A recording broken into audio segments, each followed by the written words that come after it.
Oh, yeah. It's Saturday night. It's Saturday night Yankee baseball. And Saturday night Yankee baseball down at the Trop in Tampa.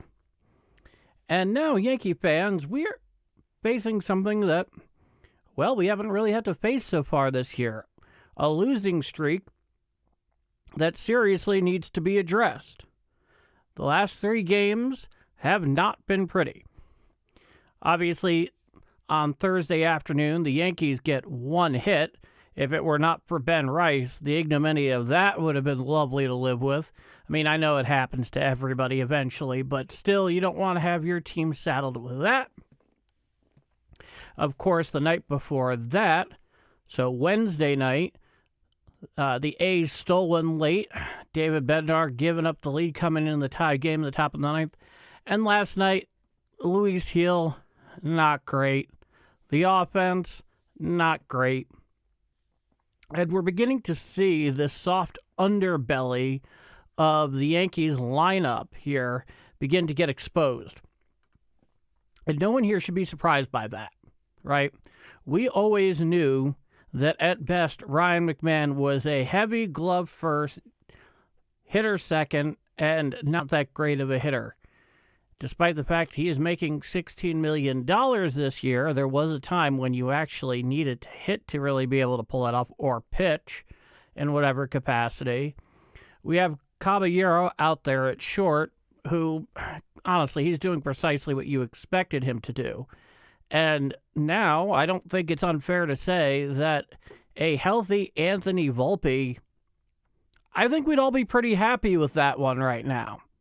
And he's not terribly far off. It looks like he's going to be starting a rehab assignment early in this upcoming week. So, you know, before we start bitching about him again, let's forget about the lack of offensive production completely in his absence and try less to focus on when he was playing through a labrum tear.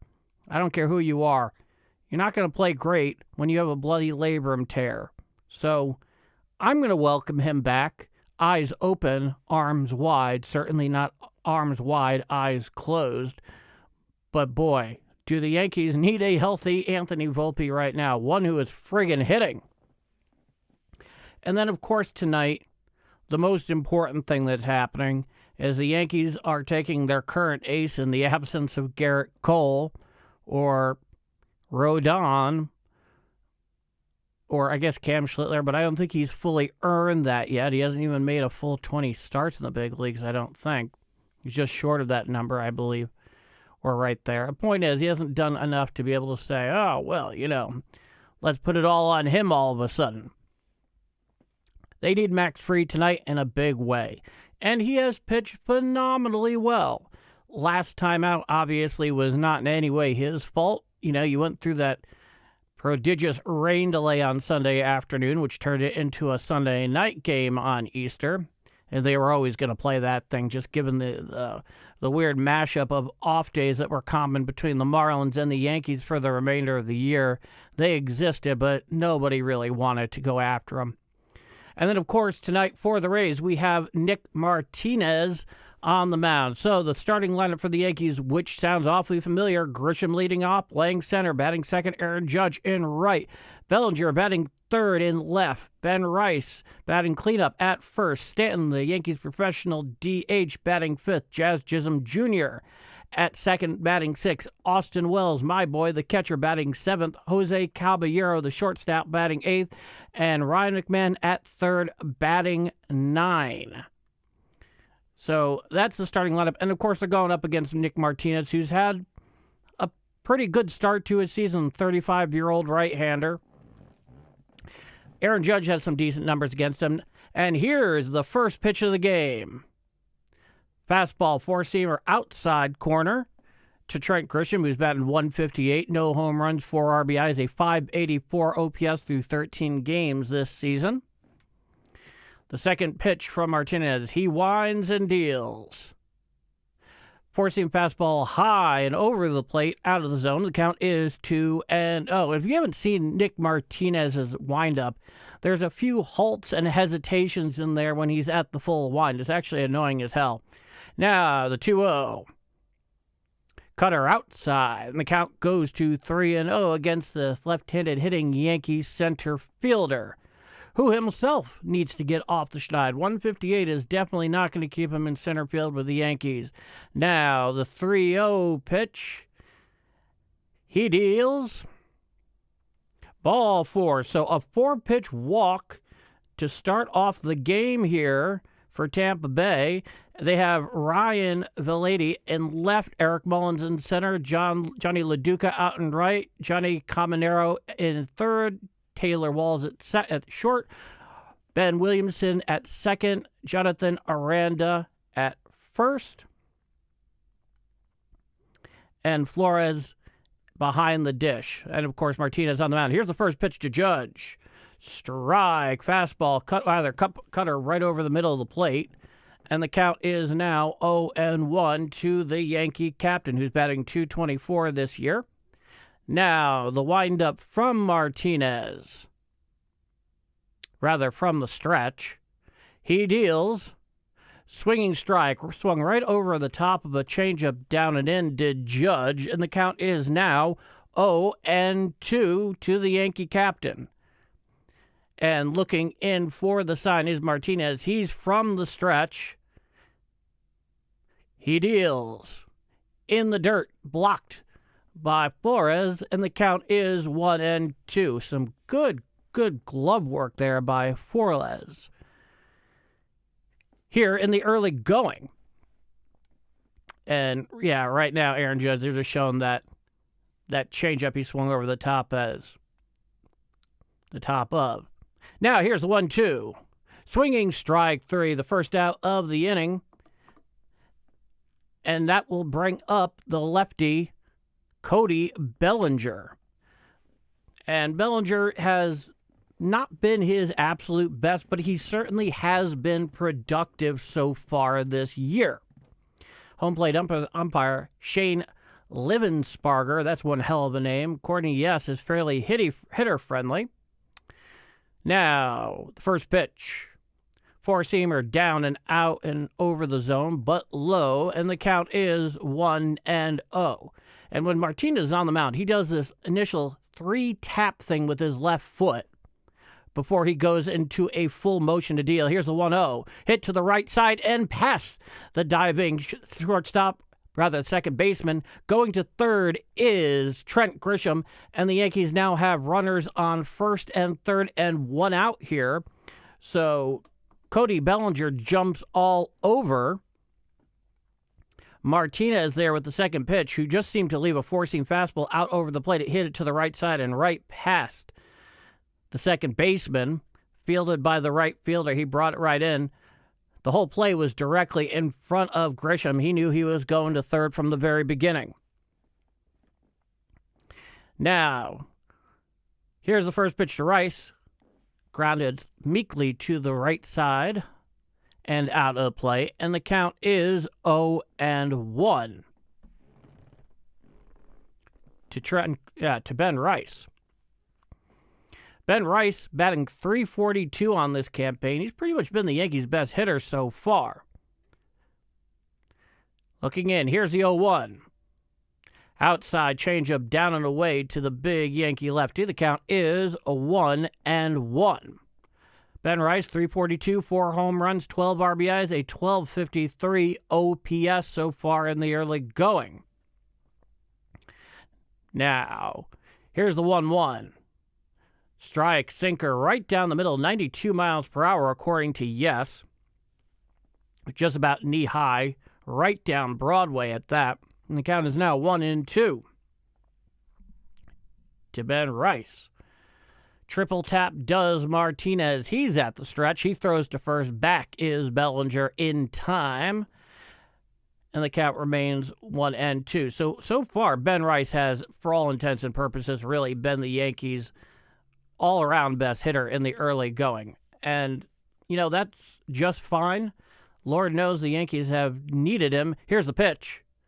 Foul back and out of play, and the count remains 1-2 to Benjamin Rice. Of course, he was the Yankees' sole hit back on Thursday when they got shut down by the A's. That was not exactly a banner moment for the 2026 New York Yankees. Now Martinez gets ready. Here's the 1-2. Down low, taking second is Cody Bellinger. He has stolen second without a throw.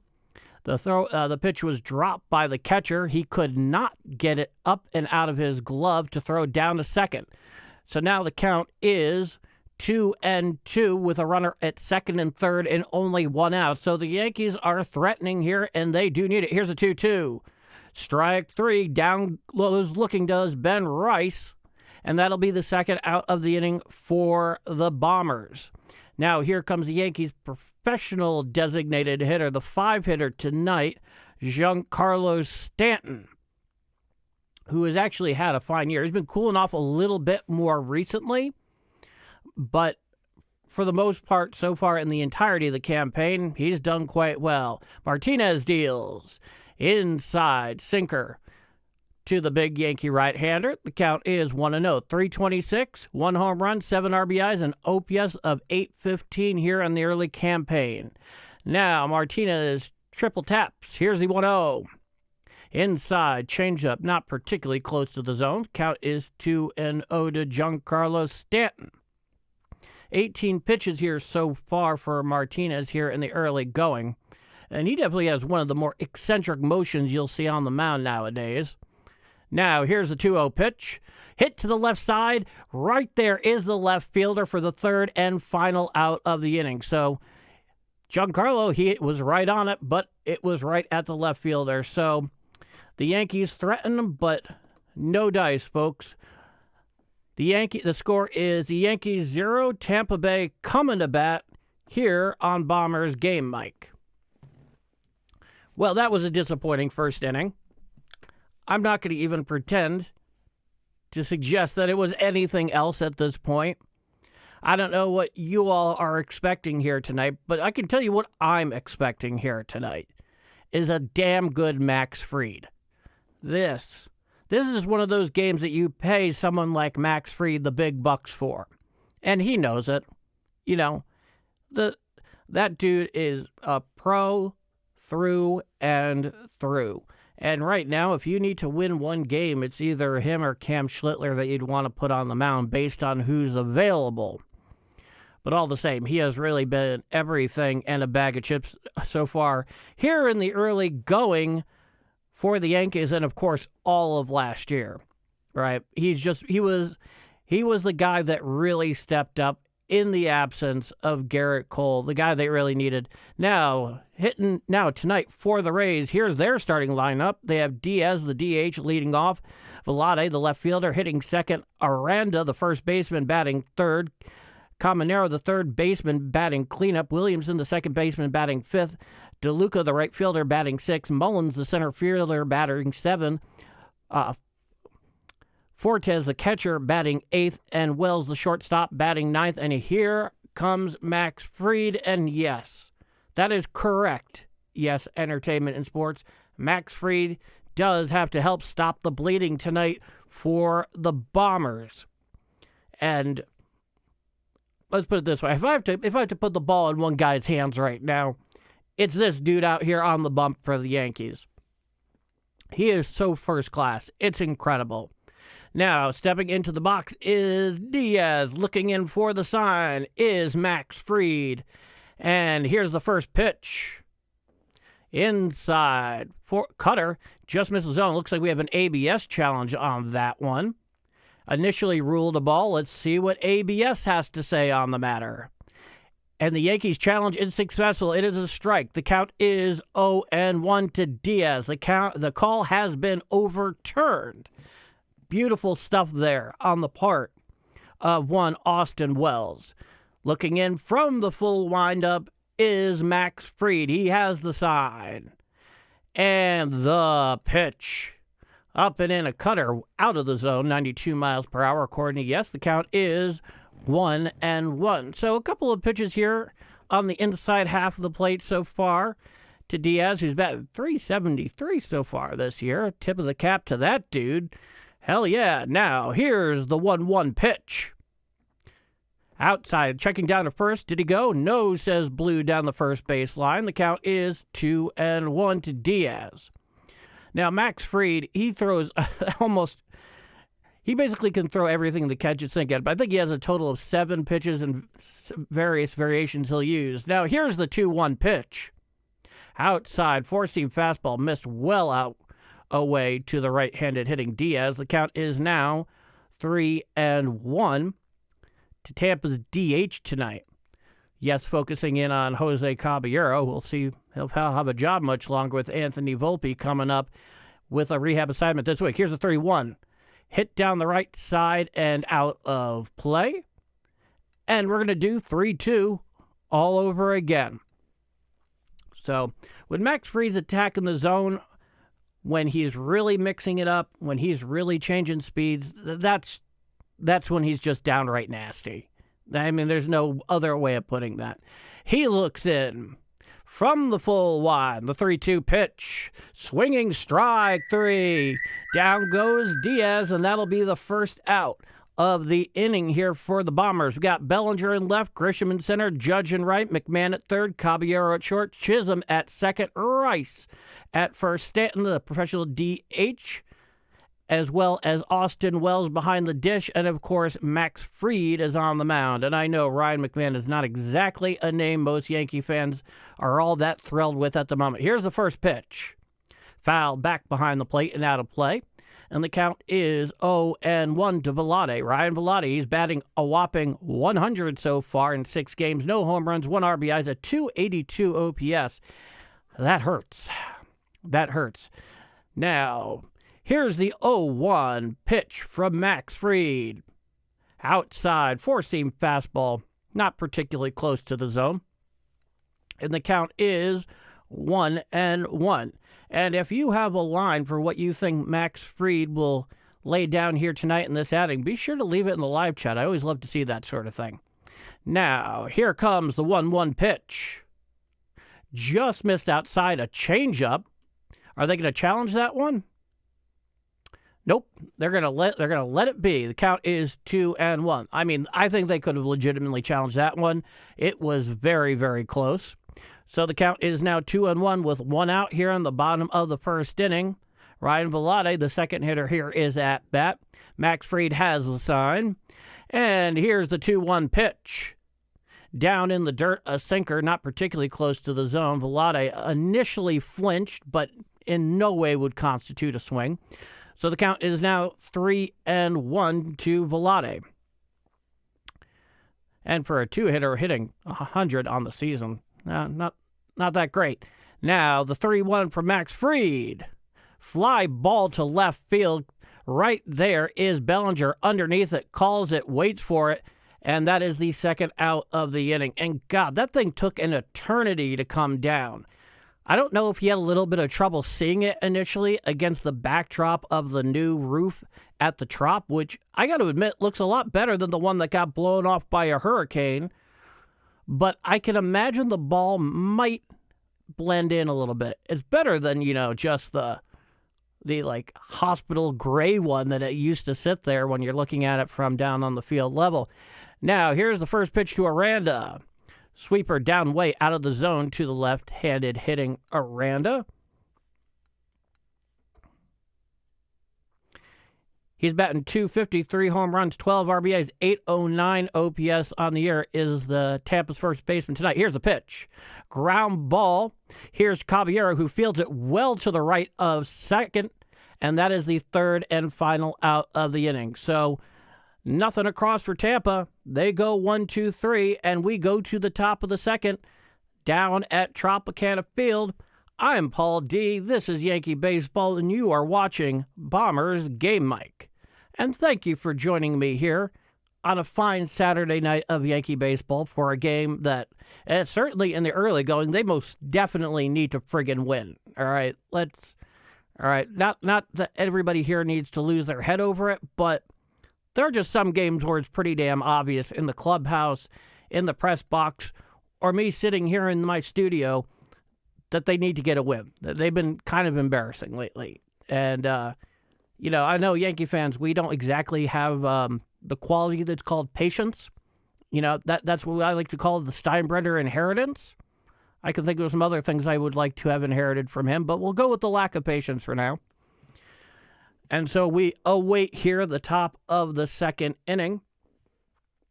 Due up for the Yankees, we got Jazz Chisholm, Austin Wells, and Jose Caballero due up for this top of the frame. And in the open here, two guys that I didn't mention, but definitely are a part of this Yankee soft underbelly of the lineup, have definitely been Austin Wells and Jazz Chisholm Jr. They have not looked good in the early going. I know Jazz has had some good hits. I'm not taking that away from him, but he's been less than locked in at the plate. And I really do expect more from Austin Wells as the everyday catcher. All I'm saying is that I expect more. And batting under 200, if you're on the interstate, you know what? The criticism you get is coming to you. All right. We are back here down in Tampa for top of two. No score here on this Saturday night Yankees baseball matchup. I love Saturday night Yankee baseball. I mean, I enjoyed the day game. It's fine. Now, here's the first pitch to Jazz Chisholm. Fly ball out there to right center field. Charging in is the center fielder. He's underneath it. He makes the catch. One pitch, one out.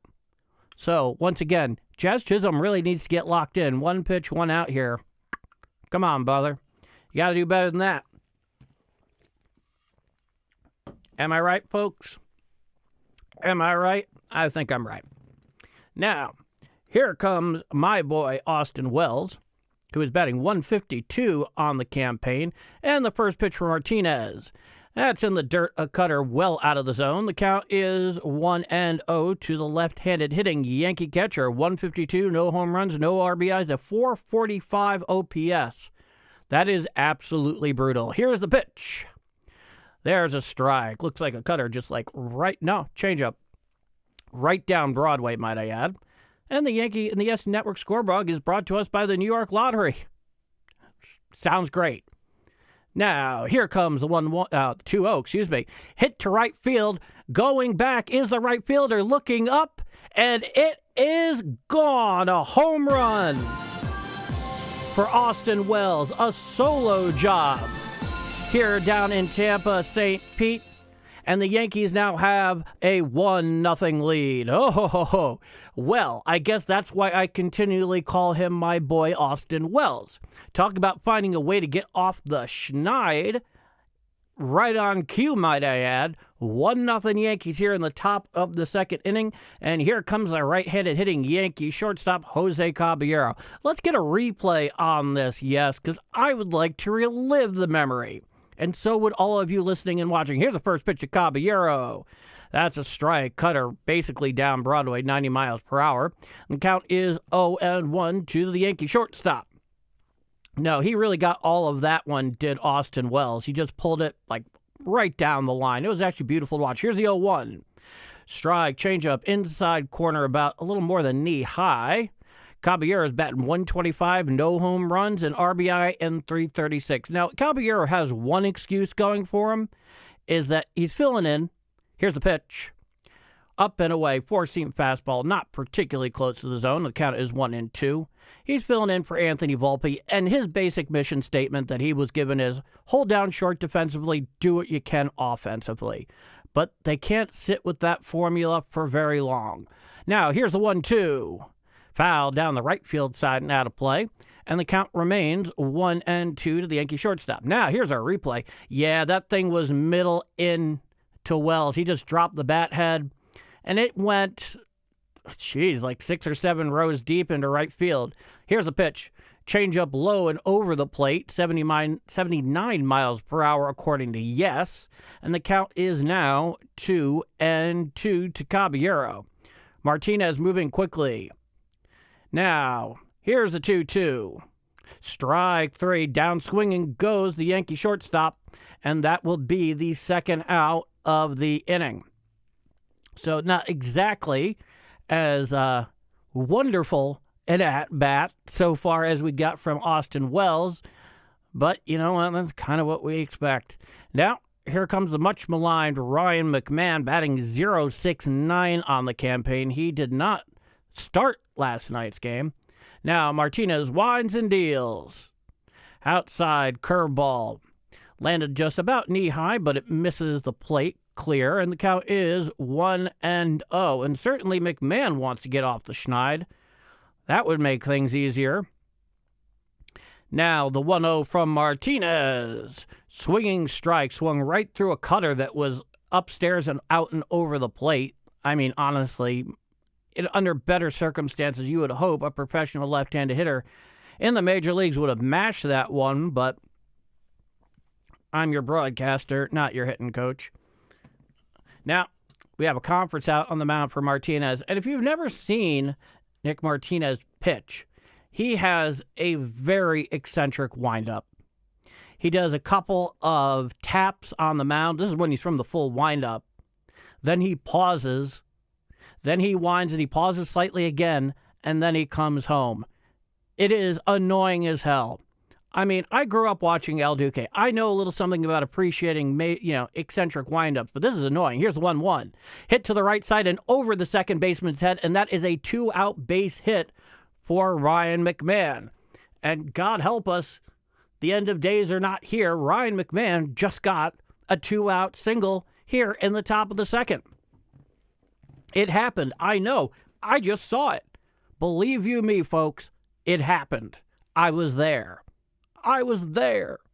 So the Yankees have a runner on first with 2 out here in the top of the second inning. 1-0 Bombers on the solo home run by Austin Wells, and that brings to the top of the lineup with Grisham. Here's the pitch. Changeup up and away to the left-handed hitting Trent Grisham, the Yankees center fielder tonight. He walked back in the first. And that's something, at least to his credit, that he's done a fair amount this year. He has walked, even in critical situations has he walked. But that's kind of been the extent of it. Now, throwing over to first, keeping Ryan McMahon close, is Nick Martinez. Nick Martinez, 33 pitches so far in an inning and 2/3 of work here on Saturday night at the Trop. And yeah, the Trop does look nicer than before the hurricane blew the roof off. Cheers. Now, here's the 1-0 pitch. Strike sinker on the inside corner, about knee-high to Trent Grisham. The count is 1-1. And I don't feel like I've seen Trent Grisham hit a ball hard this year where there wasn't a fielder basically standing right there. Here's the 1-1. Down and away, a cutter out of the zone. And the count is 2-1 to Trent. Got to calve up. It's going to be a long night. Even though I'd much prefer a beer. Now, here's the 2-1. Hit to the right side.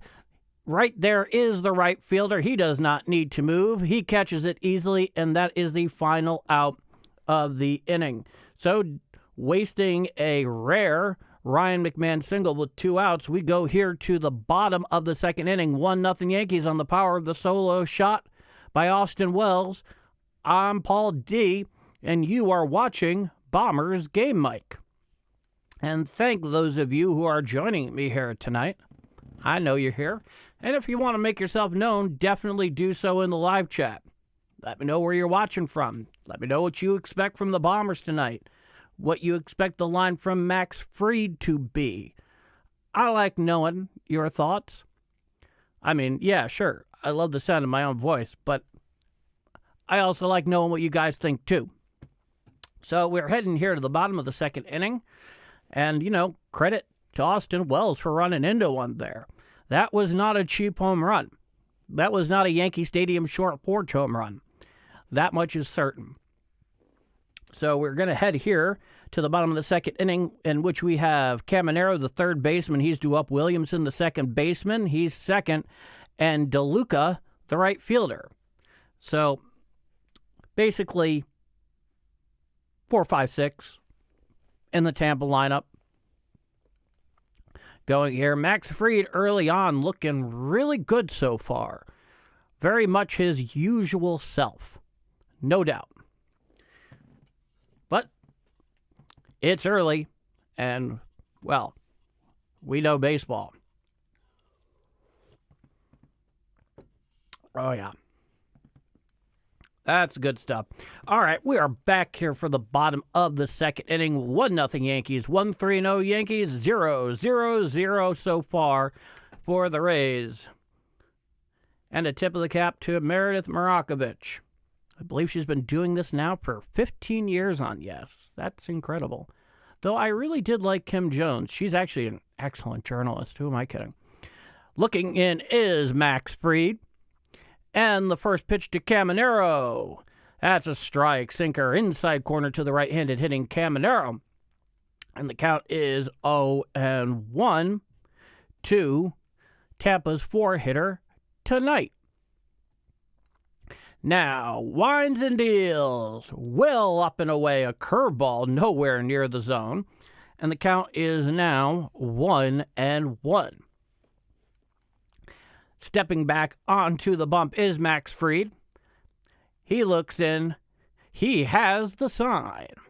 54, winds and deals. Fouled right off of Caminero's foot. That looked less than pleasant.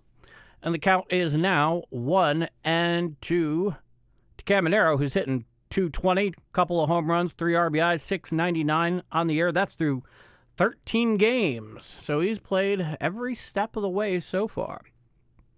Looking in is Fried. He winds the pitch. Hit to the right side, and it splits the outfielders, going all the way to the wall. Fielding it is Grisham. He throws into the cutoff man, and Caminero has a leadoff stand-up double here in the bottom of the second inning. So Max Fried ahead in the count. He puts it up and away, and Caminero just put the bat head out there. He split Grisham and Judge perfectly in half. I mean, either one of them could have reasonably fielded the ball depending on how it caromed. And he has an easy stand-up double here so far in the bottom of the second inning. So Max Fried initially in trouble. He is now from the stretch. Now here's Williamson, the second baseman for Tampa tonight. Here's the first pitch. Strike. Cutter inside corner at the knees to Tampa's second baseman. Hitting .250, no home runs, 3 RBIs, a .618 OPS on the campaign, and 12 games of action for Williamson. Now from the stretch, he deals. Up and away, a changeup out of the zone. And the count is a 1-1 to Tampa Bay's second baseman. And yeah, Tampa right now is wearing their City Connect uniform, which just looks absolutely bloody awful.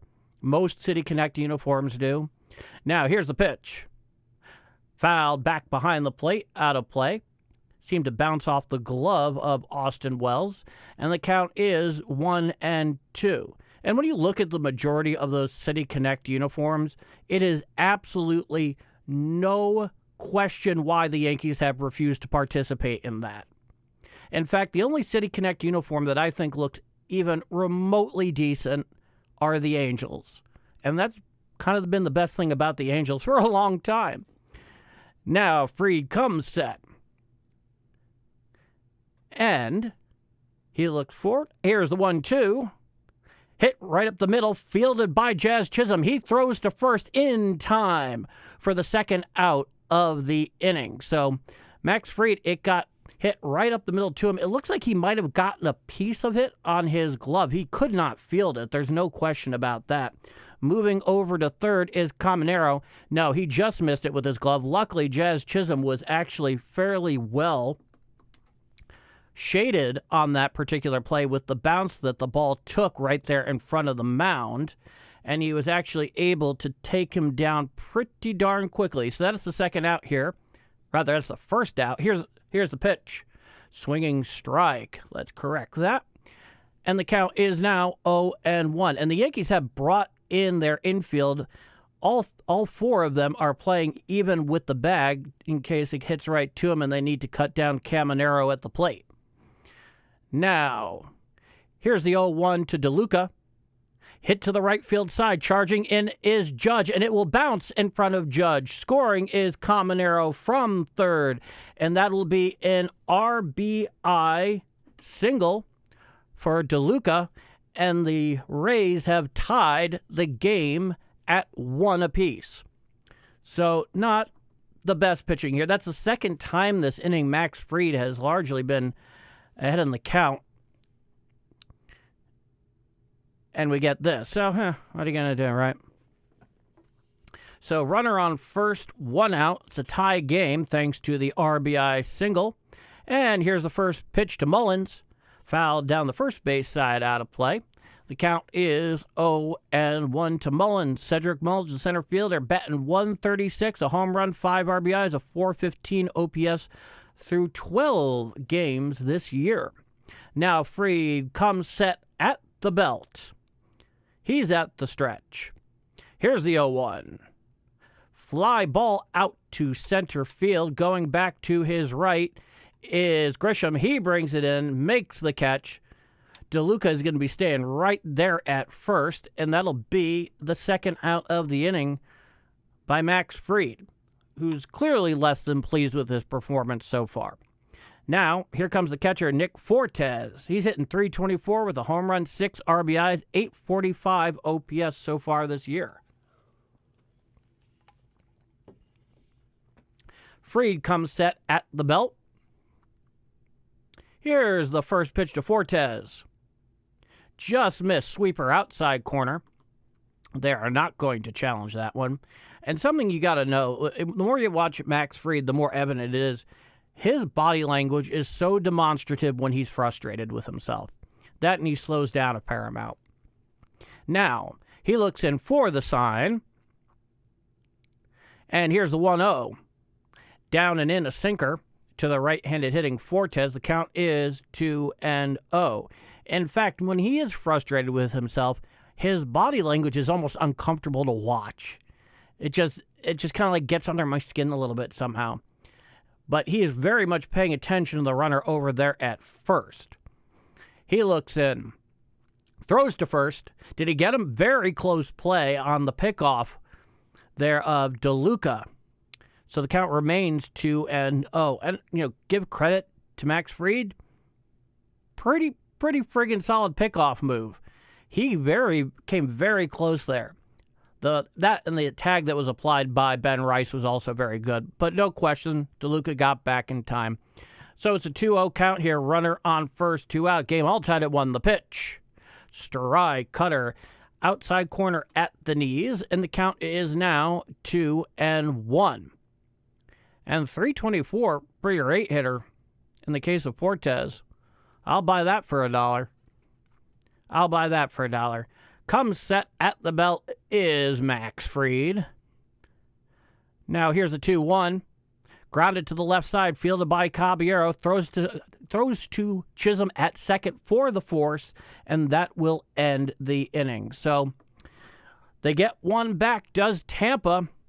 We head to the top of the third inning. All tied at 1. Due up, Judge, Bellinger, and Rice. I'm Paul D. This is Yankee Baseball on Saturday night, and you are joining and watching Bombers Game Mike. Thank you for being with me here. It's always fun watching some Yankee games with friends I have not yet met. So, 1-1 here. Like I said, you could tell Max Fried was annoyed with himself in that inning there. His body language tells you everything. I mean, whatever is on his mind, he doesn't hide it very well with his body language. And that's fine. At the very least, we know when he's disgusted with himself, which is to say, he has some shame when he doesn't perform. That's not always common, but it's good to see athletes with pride. Most of them have it, but not many of them communicate it so well without ever saying a word.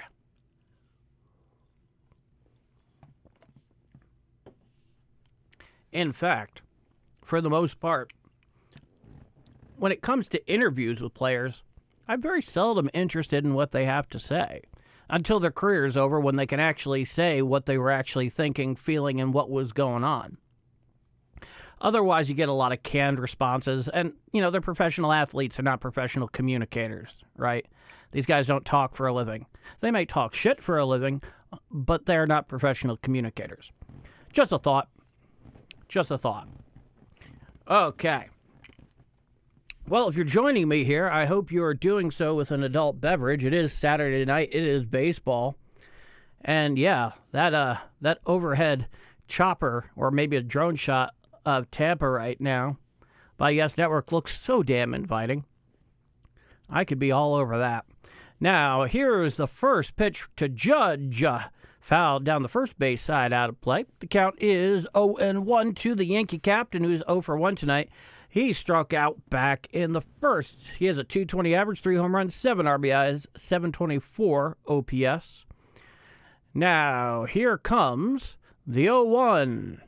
Fouled once again down the first base side, out of play. A sinker, 92 miles per hour on the hands of the big right-hander. The count's 0-2. Counts 0-2. So, yeah, apparently, according to Yes, the ground ball percentage by Judge so far is up by like 20%. You know what? Just give it more time. He'll figure it out. He's 33. He's still there on the prime. Here's the 0-2. Hit down the left field side, on a changeup, 78 miles per hour and in. I don't know what the thinking is there. Why would you want to put a changeup in on the hands to a guy like Aaron Judge? But Martinez lives to tell the tale. Count is 0-2. He comes set with the triple tap. Now here's the 0-2. Did it hit him? Did it actually get him? No, it looks like it got the very bottom nub of the bat. I thought it actually drilled him at first. No, it actually got about right around the trademark on that, on the inside pitch there. So the count's still 0-2. Martinez looks in. He deals. Grounded to the left side and foul. Just broke left to the third base side. 78 mile per hour changeup, according to Yes. Martinez so far tonight, 41 pitches in a little over 2+ innings of work. That's a thing.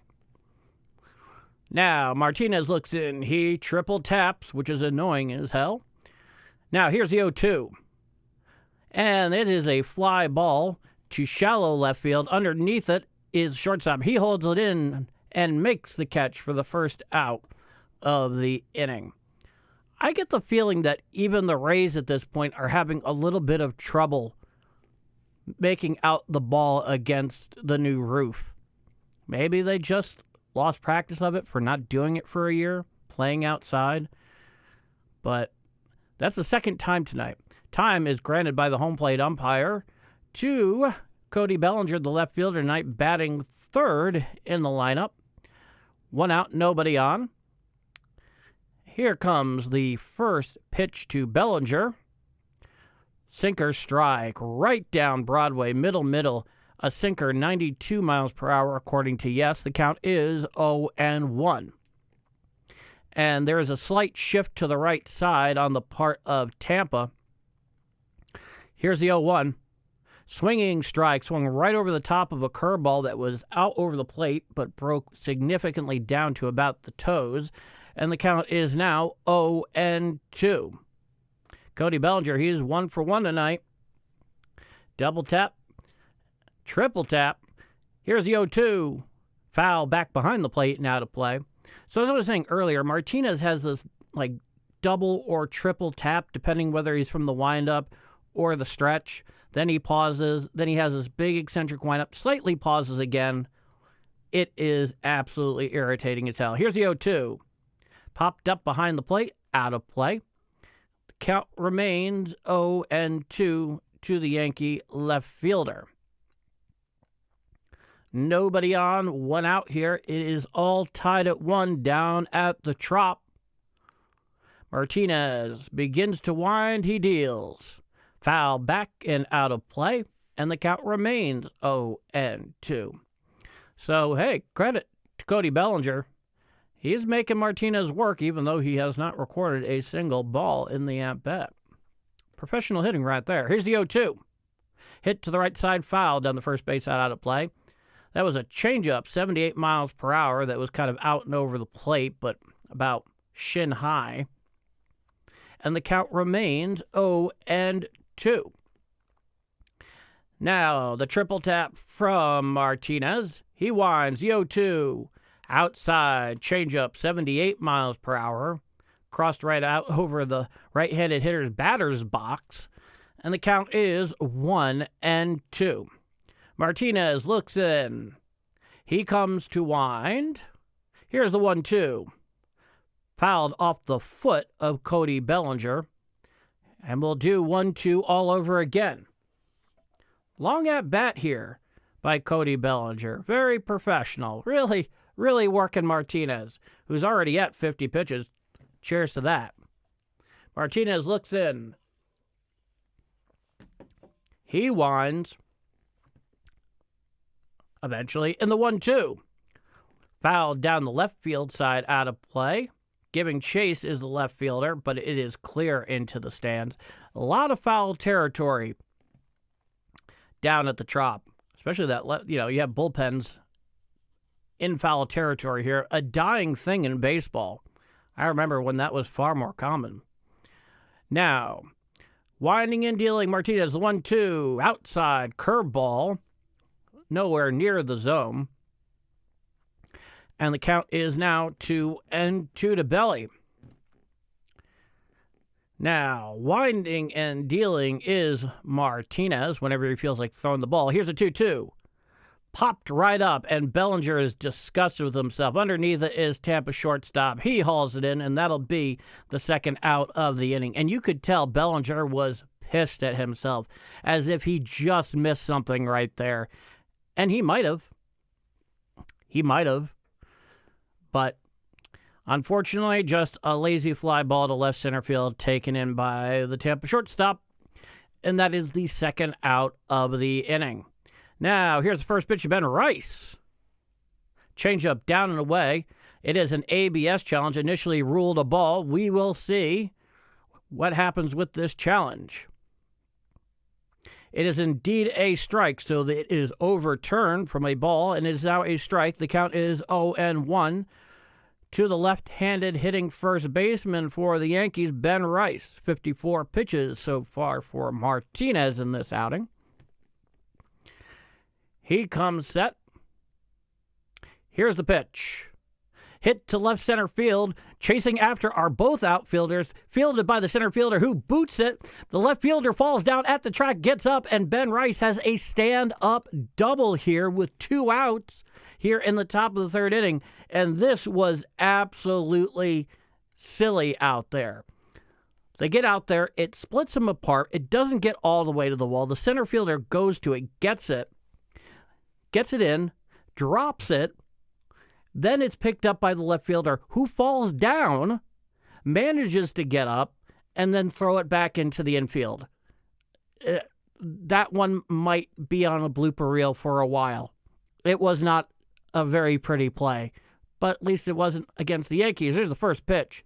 Sinker strike down and in to the big Giancarlo Stanton. Yeah, so the center fielder, he tries getting it with the glove.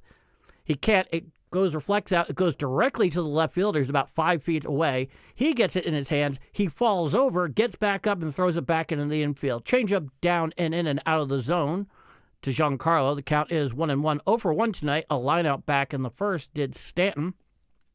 So runner at second, 2 out here on the stand-up double from Ben Rice. The count is 1-1. And from the stretch, Martinez deals. Fly ball out to left field. It's sky high, but the left fielder is calling for it. He's right underneath it, and that'll be the third and final out of the inning. So the Yankees strand Ben Rice after the 2-out stand-up double, and we go to the bottom of the third inning in Tampa. I'm Paul D. This is Saturday Night Yankee Baseball, and you are listening, watching, and enjoying Bombers Game Mic. Yeah, there's so much about that inning that, woof. But I will tell you, that double by Ben Rice, between the center and left fielder there in Tampa, I mean, that was like a bad news Bears type defense, right? That's the good one, the original one, George Mathau, really, oh man, there will never be another. But whatever.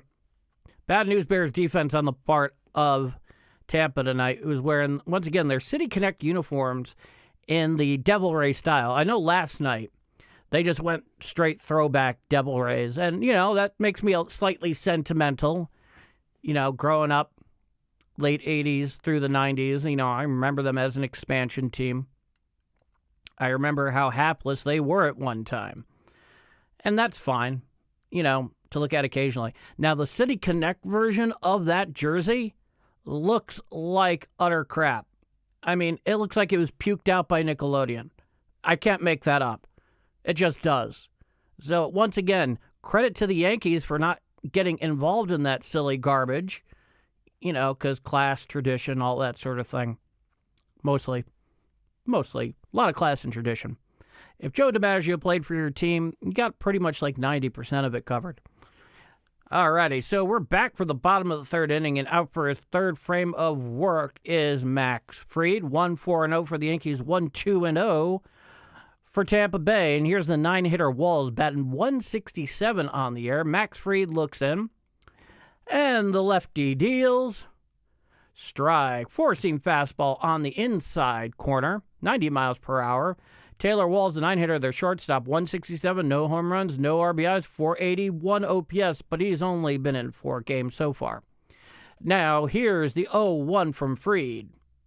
Strike, changeup, inside corner, at the knees to the righty hitting Walls, and the count is now 0-2.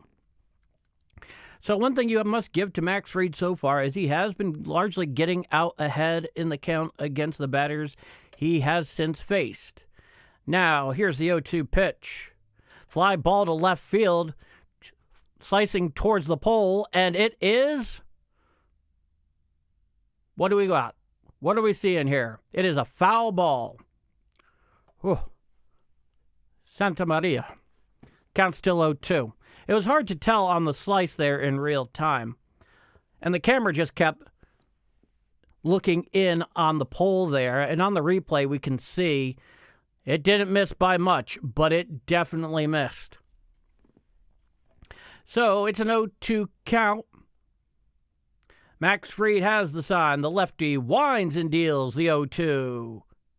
Oh, strike 3, down looking on a curveball. It looks like he's going to challenge it, Will Walls, but I'm telling you right here, if I'm a betting man, I'm saying that it stays.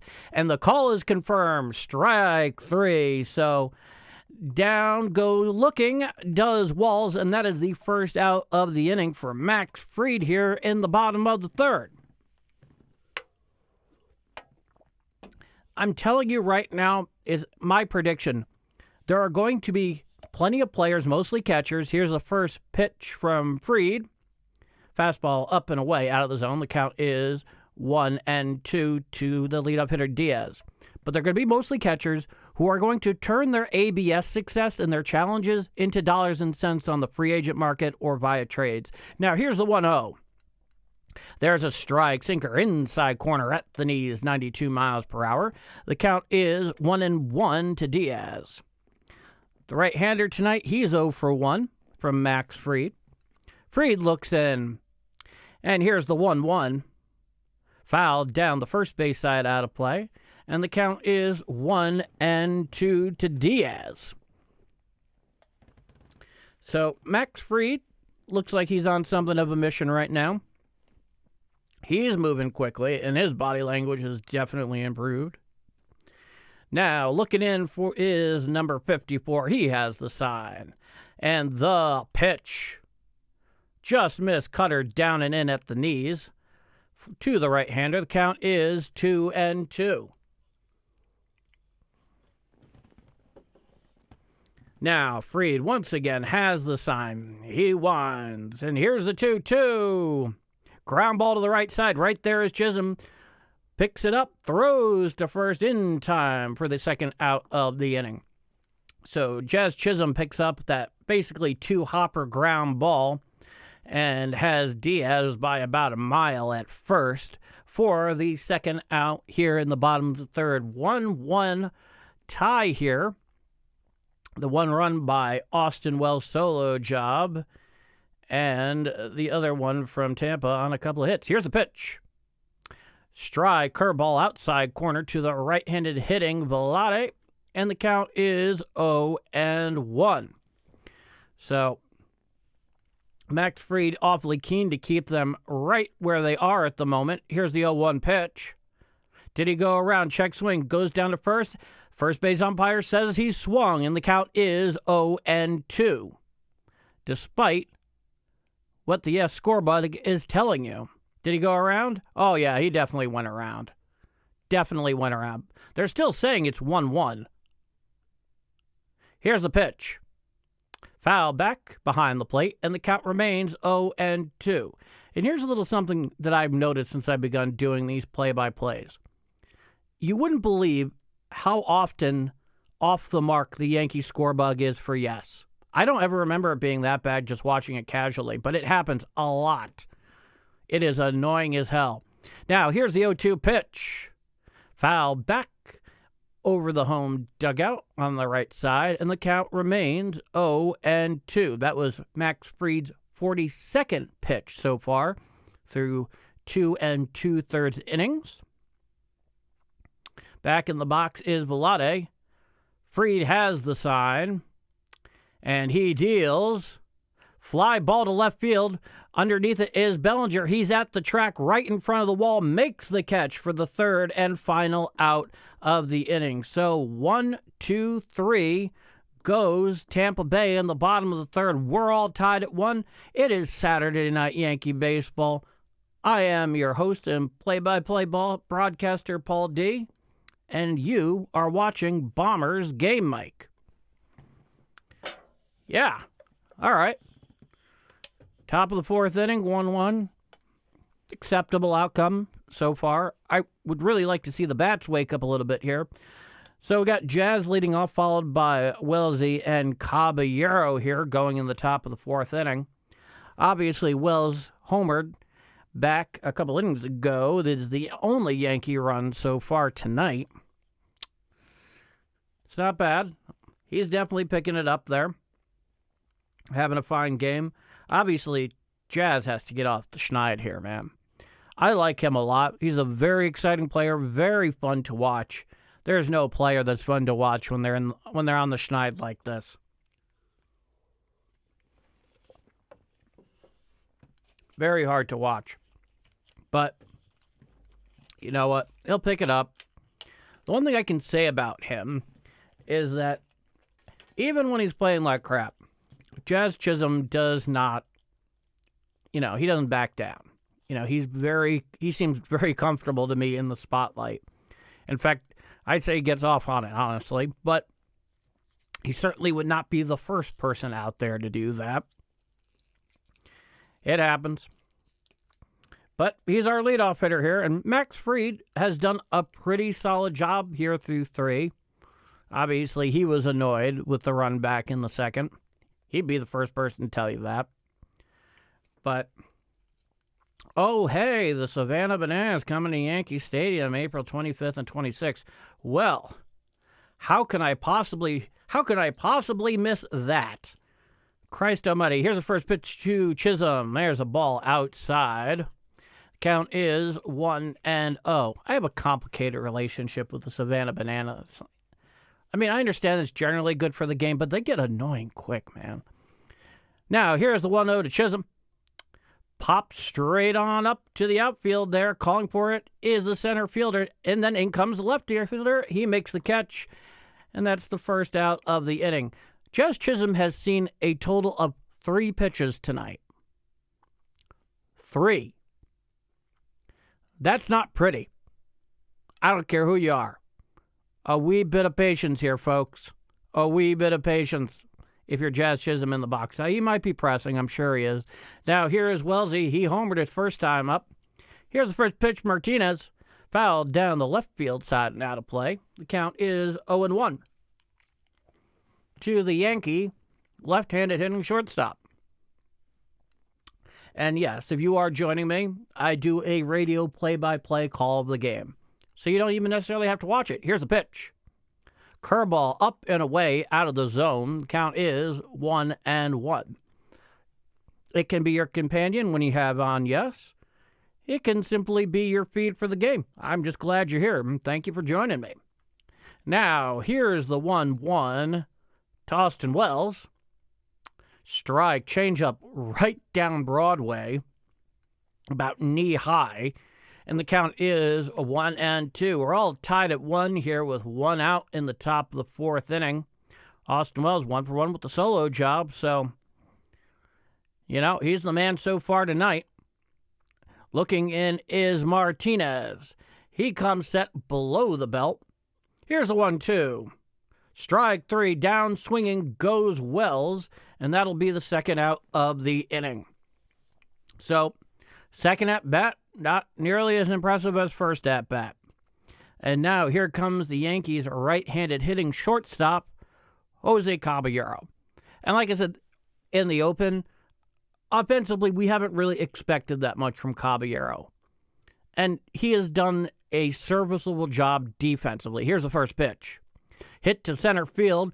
Coming in, he's right under it, and the center fielder makes the catch. So that will do it. 3 quick outs. Good morning, good afternoon, good night. 1, 2, 3. Go the Bombers in the top of the 4th inning. We're all tied at 1 down at the Trop. I'm Paul D., and you are joining Bombers Game Mike.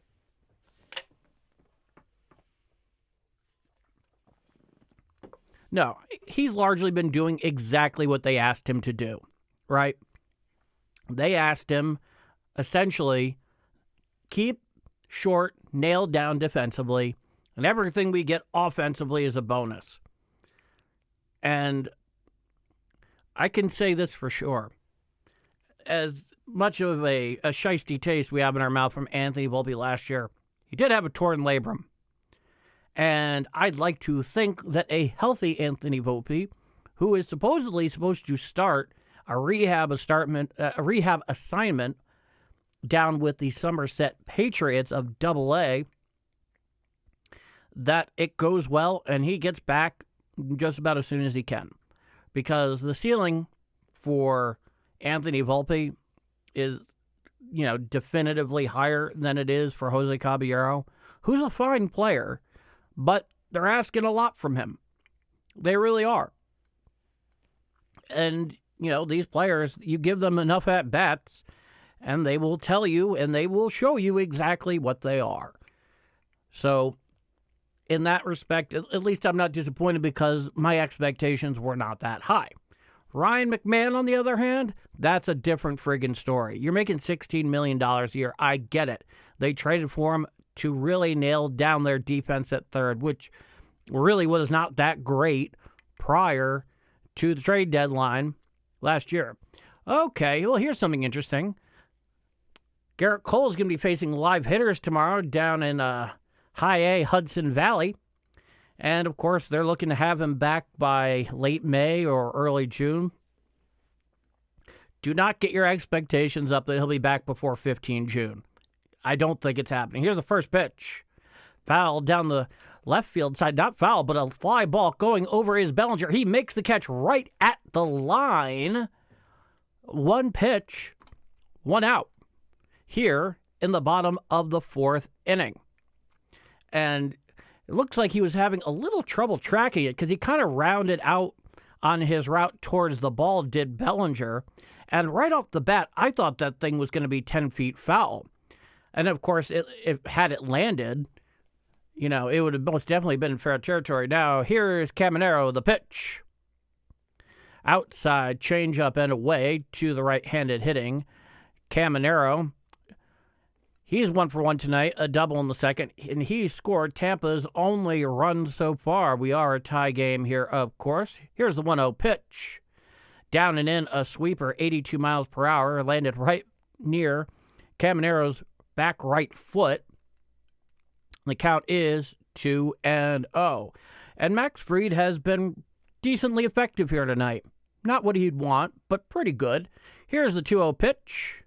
Grounded to the right side, fielded on the ground by Chisholm. He throws to first in time for the second out of the inning. So, Jazz Chisholm down there at second, he's been getting some action there. He's been getting quite a few balls hitting his way.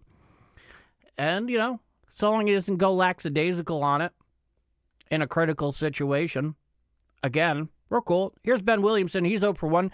Grounded out in the second did Tampa's second baseman. Here's the first pitch from Fried. Inside sweeper just missed on the inside corner, and the count is 1-0 to Tampa's second baseman, who is 0 for 1 tonight. Now, Fried winds and deals. Strike, curveball outside corner just above the knees, and the count is 1-1. And Max Fried so far, he's thrown 49 pitches so far through 3 2/3 inning of work. Fried winds and deals. Swinging strike, swung right over the top of that sinker, which was low and out over the plate, and the count is 1-2. Williamson just swung right over the top of that thing. He missed it by about an inch easily. Now, Fried has the sign. Old 54 begins his windup, and here is the 1-2. Just missed the sinker down and in, and they're not going to challenge it, but it was close. It was damn close. So it's a 2-2 count here, 2 outs here in the bottom of the 4th inning, all tied at 1. Max Fried is on the bump for the Yankees, and the lefties 2-2. Strike 3, third out of the inning. So Max Fried gets Tampa to go 1-2-3. We go to the top of the 5th inning, all tied at 1 down in Tampa Bay on this Saturday night at the Trump. This is Saturday Night Yankee Baseball. I'm Paul D., and you are with and enjoying Bombers Game Mike. All right. Not bad, folks. Not bad so far. I mean, I would hope to get more from the Yankee lineup, preferably as soon as possible, as much as possible. But that's patience. Something we just don't have, do we? Curse of the Yankee fam. I'll take it. I'll take that curse any day of the week.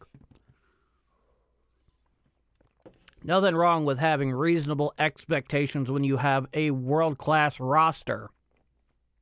Not without its flaws, but a team that you can reasonably expect a lot from over 162.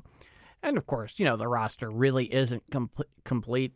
The Yankees got a lot going on down in their farm system. Jason Dominguez, he's doing pretty well down in AAA right now. He has not let up off the gas at this point. And if you're Trent Grisham, you might want to hit better than 150. I understand there are 22 million reasons the Yankees want him to succeed in center field. And I also understand that you have a 23-year-old Jason Dominguez that has been hot for about a month and a half at this point. And he may very well be, maturing into the role. His defense has improved somewhat. He's not having that initial step in as much as, that's largely plagued him defensively in the outfield. But offensively, he's looking pretty decent here so far. Here's the leadoff hitter for the Yankees in the top of the 5th, third baseman, Ryan McMahon, who is actually 1 for 1 tonight. No, I am not kidding you. No, this is not April Fool's Day. Here's the first pitch. Strike, sinker in outside corner to the lefty McMahon. Count is 0-1. That brought his average up to a muscular 100. That's where we are, folks. Here's the 0-1 for Martinez. Swinging strike, swung right through the cutter that was right out over the plate, up and middle. And the count is now 0-2 to the Yankee third baseman, who, like I said, believe it or not, got a clean 2-out hit a couple innings ago. Now, coming to the wind is Martinez. Here's the pitch. Fly ball to shallow right field. Coming in as the right fielder. He calls for it. He makes the catch for the first out of the inning. So there's the Ryan McMahon we all know and love. And that'll be 1 out. So if you're just joining me here, it is the top of the 5th inning. We're all tied at 1. The Yankees have their 1 run on a solo job by Austin Wells a couple innings ago. And Tampa came right back after a double where the run scored on a couple of consecutive plays there. Now here's the first pitch to the Yankee center fielder, Grisham. Curveball strike, outside corner at the knees, and the count is 0-1. It's been interesting. So Trent Grisham, he's 0 for 1. He walked back in his first at-bat, if you're interested. Now, here's the 0-1. Down and away, a changeup faded away from the left-handed hitter, 98 miles per hour, not particularly close to the zone. And the count is 1-1. So I'm looking at the Trop here and seeing how they largely got things together after being obliterated by a hurricane. Here's the 1-1. Fouled straight back behind the plate. Really just missed that sinker, 92, down and into the lefty. The count is 1-2. And it looks nicer than I remember it. I've been to most of the major league ballparks at this point, but there is one that even still I'm not going to bother wasting my money on, and it's the one that we're playing at here tonight. You know, it's not because it's old. It's not because it isn't relatively beat up and ratty. I've been to ballparks like that I loved a lot, like the old Metrodome. Now here's 1-2. Just missed inside a sinker, and they're going to challenge that one, and I don't blame them for challenging that one, are the Rays. So let's see the ABS. This is going to get overturned. No, it missed the zone. It missed the zone by 0.8 inches. Well, make an ass out of me. The count is 2-2. I thought that thing clipped the inside corner, but whatever. ABS definitely has it. ABS can do no wrong. ABS is infallible, right? We shall see. Time is granted by the home plate umpire to Trent Grisham. Counts 2-2, 1 out here in the top of the 5th inning. 1-1 at the Trop. I'm Paul D. This is Bombers Game Mike, and here's the 2-2. Down and in the dirt, a changeup, not particularly close. 77 miles per hour, according to Yes. And the count is full to the Yankee center fielder. Aaron Judge, of course, is on deck. He's 0 for 2 tonight. Not his best showing so far, but we definitely do need him. Here's the 3-2. Ball for a cutter, outside corner. So a second walk tonight for Trent Grisham. So the Yankees have a runner on first and 1 out here in the top of the 5th inning, all tied at 1. And, you know, good eye on the part of Trent Grisham there. And that is the one thing that he has done well so far this year. He's walked. Aaron Judge 0 for 2, strikeout in the first, a pop out in the third, I believe. Here's the pitch. Strike, sinker, inside corner at the knees to the Yankee captain, reigning American League MVP, and the count is 0-1. Trent Grisham leads off first. Martinez comes set below the belt. Here's the pitch. Low cutter out over the plate, but low. The count is 1-1 to Aaron Judge. 76 pitches so far for Martinez here in the game. Now, here's the 1-1 to Aaron Judge. The pitch. Strike, sinker, inside corner, down and in at the knees. Called by the home plate umpire. And the count is now 1-2. And, of course, with the lost ABS challenge on the part of Tampa Bay, they are down to their last ABS challenge here in Regulation 9. Here's a 1-2. Hit to the right side and foul. 92-mile-per-hour sinker. In fact, Trent Grisham, took off on that play, which might suggest the hit and run. Cody Bellinger on deck, 1 for 2 tonight. He is 78 pitches so far for Martinez. Leading off first is the Yankees center fielder. At bat is Aaron Judge. Here's the 1-2. Low and in a changeup, 79 miles per hour. And the count is now even at 2-2 to the Yankee captain.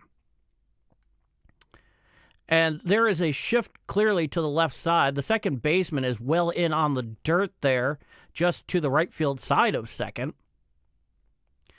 And throws over to first does Martinez. Easily back is Trent Grisham. Yeah. Interesting. Now, here comes the 2-2 pitch. Grounded to the left side and foul on a curveball, 81 miles per hour. That was down and in. That was the 80th pitch from Martinez in 4 1/3 inning of work so far tonight. His pitch count is getting up there, and I think that is part of the idea on the part of the Yankees here so far. Now, he comes set below the belt. Here's a pitch. Hit to center field. Going back is the center fielder. He's at the track. He hauls it in, and he throws it back in. Retreating to first is Trent Grisham. He was about 2/3 of the way down to second by the time he hauled it in. He really had no reason to automatically conclude that it would get hauled in at the track, but pretty much Aaron Judge hit it to the deepest part of the park. That thing was probably 399, 400, and the center fielder had him played perfectly. Now, 2 outs. Here's Bellinger. Grounded to the left side and through for a base hit past a diving third baseman. And the Yankees now have runners on second and third and 2 out here in the top of the 5th inning. That's the second hit tonight for Bellinger. He's now 2 for 3. So Trent Grisham is at second. Cody Bellinger is at first. And here comes the big lefty, the Yankee first baseman, Ben Rice, who so far in the early going this season, he's been the Yankees' best hitter for the most part. I mean, he's had some real stinkers out there too, but for the most part, he's been clutch, and he really has been hitting the ball on the screws. There is a conference out on the mound for Tampa. I do not know if they're going to go to the pen here, but it does not look like it at the moment. Looks like they're talking strategy here with Ben Rice. Here's a little bit of advice. Don't throw him down and in. He's made everybody pay for that this season. The right-hander up in the Tampa bullpen, down the right field line. There is something still kind of cool about having a ballpark where the bullpens are in play. Ben Rice, 1 for 2 with a double in the 3rd inning. It was a 2-out double that did not get capitalized upon. He's hitting .350 with 4 home runs so far this year. And a couple have been pretty damn clutch. Runners on first and second, 2 out. At the set is Martinez. The pitch. Inside a sinker. Little below the knees. And the count is 1-0 to the Yankee big first baseman. So the Yankees definitely want to get this one through here. At the stretch is Martinez. Here's the pitch. Up and away, a sinker. 93 miles per hour. That was definitely not where he intended it. Sinkers at that height, if they're out over the plate, do not get desirable treatment by the opposition. Now, the 2-0 pitch. Down and away, a changeup out of the zone to the big left-hander, and the count is now 3-0 to Ben Rice. If you're Ben Rice here, I got to imagine you're taking all the way. He hasn't thrown a single strike to you yet. Just go into statue mode for a pitch. At the belt sets Martinez, and here's a 3-0. Strike, sinker up and away, but over the plate, 93 miles per hour. And the count is 3-1. So now Ben Rice is definitely in a hitter's count. He's looking for something that he can potentially drive. From the belt, here's the pitch. Down and away, ball 4. The Yankees have the bases loaded with 2 out here in the top of the 5th inning. And here comes one of the guys you definitely want up in this situation. The Yankees' professional DH, one Giancarlo Stanton. And my guess is we're going to the pen. And here comes a right-hander for Tampa. So, bases loaded, 1 out here in the top of the 5th inning. As we wait for the pitching change down in Tampa. Scratch that. That is 2 outs. 2 outs. Make sure we're all on the same page here. That's one of the reasons why we enjoy the occasional break, to make sure we're all together up there. So this is really the biggest opportunity the Yankees have had for tonight. Let's see here. The right-handed pitcher Kelly. Yes, indeed. Kevin Kelly, the 28-year-old right-hander, who, of course, was drafted back in 2019 by the then Cleveland Indians in the 19th round, 580th overall, a college boy out of James Madison. Made his debut on April 1st of 2023. Well, we're in for a treat. So we wait for our boy Kelly here to get his warm-up tosses. And Kevin Kelly so far on the season, 5 games, 1 for 1, a 12.27 ERA through 3 2/3 innings, 4 strikeouts, a whip of 136. Not exactly the way he dreamt it up in spring training or over the winter. But you know what? That's all in the past. If you're a reliever, all that matters is today. And one way or another, you have to forget yesterday.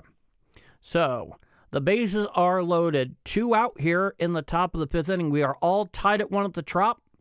And here comes one, Giancarlo Stanton, the Yankees' professional DH.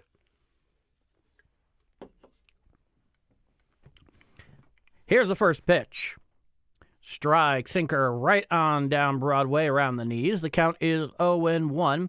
Giancarlo 0 for 2, line out and a flyout tonight, hitting .313 on the season. I'll buy that for $1. Now, here's the 0-1 pitch. Well outside a changeup, nowhere near the zone, almost out over the left-handed hitting batter's box. Count is 1-1. Career at the bases loaded, .325 and 11 grand slams in Giancarlo's career, according to Yes. Now, here's the 1-1. Swinging strike, swung right over the top of that sinker. That was low but out over the plate. And the count is now 1-2 to Stanton. So bearing in is Kelly. The right-hander's at the stretch. Here's the 1-2. Strike 3 on a sweeper, down and away. Down swinging goes Stanton. So the Yankees waste their opportunity with the bases loaded in the top of the 5th inning. We are still all tied at 1 going to the bottom of the 5th. I'm Paul D.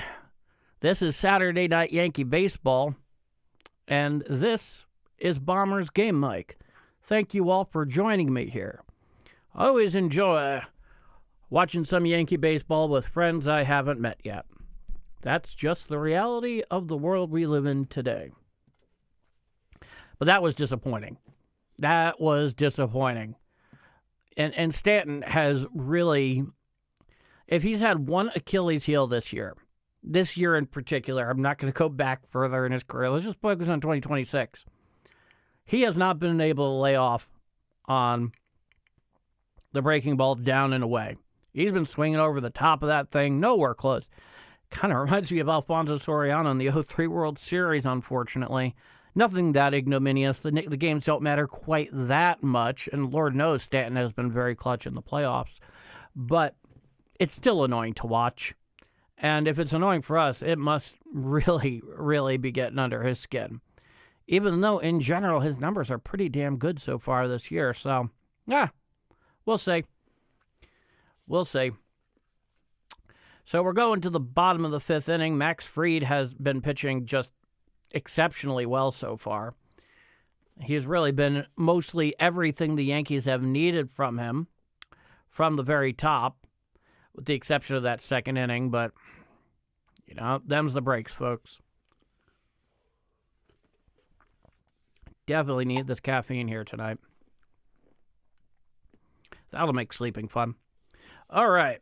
Max Fried's out for his 5th frame of work. DeLuca, the right fielder, is the first off here. Looking in is Fried, and here's the pitch. And there's a strike cutter over the inside corner, just above the knees, to DeLuca. And the count is 0-1 to Tampa's right fielder tonight. Now, here's the 0-1 pitch. Grounded to the right side, fielded by Chisholm on a hop, throws to first in time for the first out of the inning. So, quick first out here from Max Fried. And I have to say, so far, Jazz Chisholm has been getting a fair amount of work there. I think that's easily his 3rd or 4th put out of the night. Now, here comes the center fielder, Cedric Mullins, who's 0 for 1 with a fly out in the second, batting 133 so far in the air with a homer. Now, the lefty-lefty matchup, Fried deals in the dirt a sinker, bounced out in front of the plate, nowhere particularly close. The count is 1-0. Max Fried so far, 55 pitches so far in this outing, pretty darn economical so far for Max Fried, and he's given the Yankees precisely what they need in this situation, which is their current ace going out there and giving them a really good chance to break up this 3-game losing streak. Fried has the sign, and the lefty winds and deals. Strike, four-seam fastball right down Broadway, 94 miles an hour to Cedric Mullins, and the count is 1-1. Lefty-lefty matchup, a little rarer tonight. Now, here's the 1-1 pitch. Breaking ball, curveball, strike, outside corner, just above the knees. A really nice number. That thing easily had about 18 inches of break from the left side of the plate to the right from the pitcher's perspective, and the count is 1-2. Fried once again has the sign. He deals. Check swing. Did he go around? No, says Blue down the third baseline. And the count is 2-2.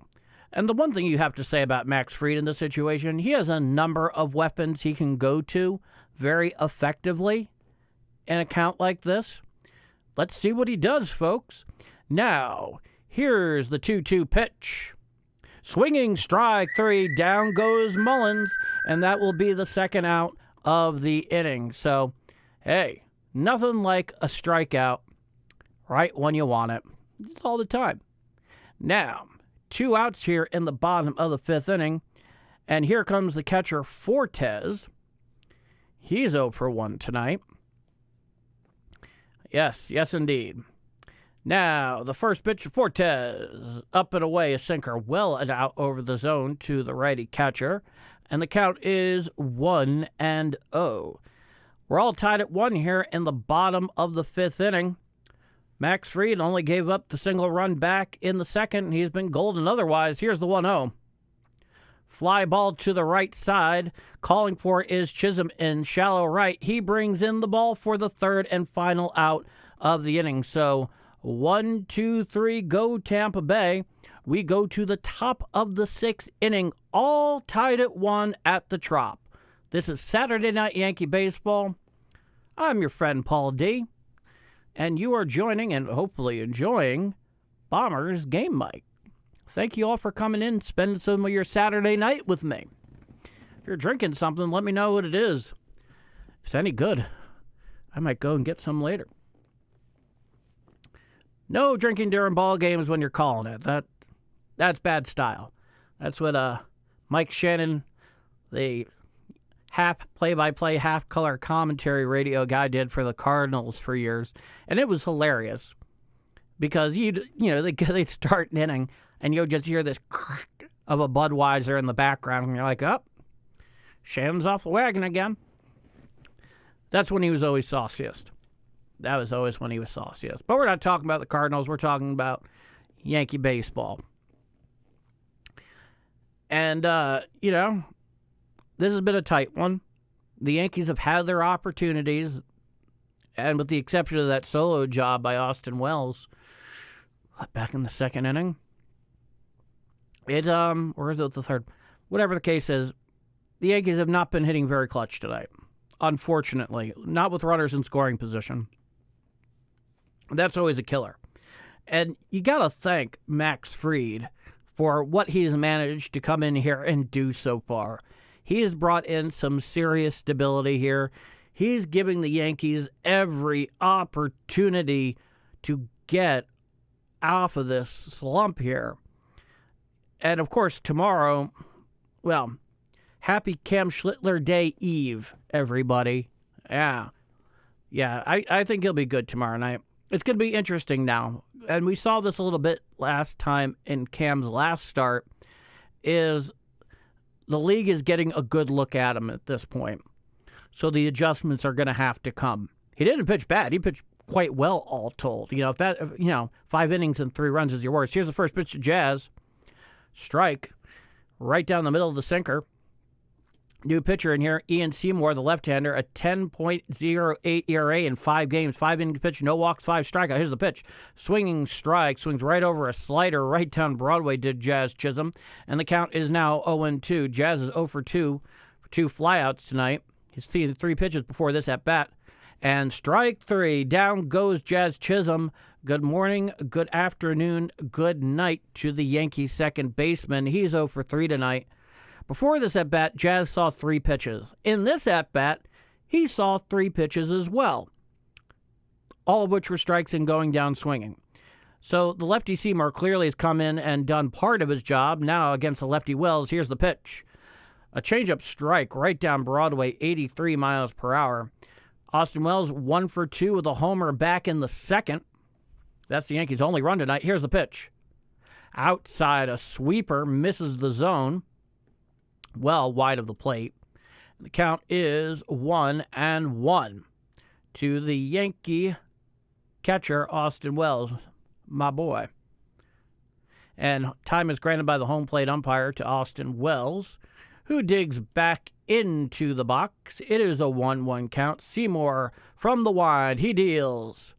Foul down the left field side out of play.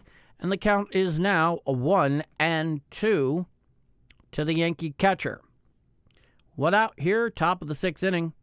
The lefty Seymour is a very eccentric windup. Here's the 1-2. Foul once again down the left field side out of play. 4-seam fastball, 92 miles per hour up and out over the plate. Yeah, he's all over the place. He looks like Satchel Paige out there, except he's throwing with his left hand. Yeah, hit up the middle and fielded by the second baseman. Diving stop, throws to first in time for the second out of the inning. So the second baseman there has a nice diving stop to his right side, gets up, and just throws an absolute strike to first base, essentially from his back knee. He earned that one. I'm not going to take away the credit there. It's just annoying as hell. Now here is the third batter of the inning, Jose Caballero, the right-handed shortstop. He's 0 for 2 tonight. 2 outs here in the top of the 6th inning, all tied at 1 down at the Trop. Here's the pitch. Strike, sweeper right over the middle and at the knees. It's 0-1. Jose Caballero 0 for 2 tonight. Strikeout, flyout, batting a muscular 119 on the season. And Seymour winds and deals. Changeup down and away out of the zone. Count is 1-1. And Seymour seems to deliver the ball differently each and every time. He doesn't have a perfectly consistent windup. Here's the 1-1. Strike, 4-seam fastball over the inside corner at the knees, and the count is 1-2 to the Yankee shortstop. I thought I was annoyed by Nick Martinez's windup. This is almost intolerable. Here's the 1-2. Changeup in the dirt. Not particularly close, 85 mile per hour, recorded by Yes. And the count is now 2-2. On deck, Ryan McMahon. He's 1 for 2 tonight. I'm not even kidding. He actually got a hit.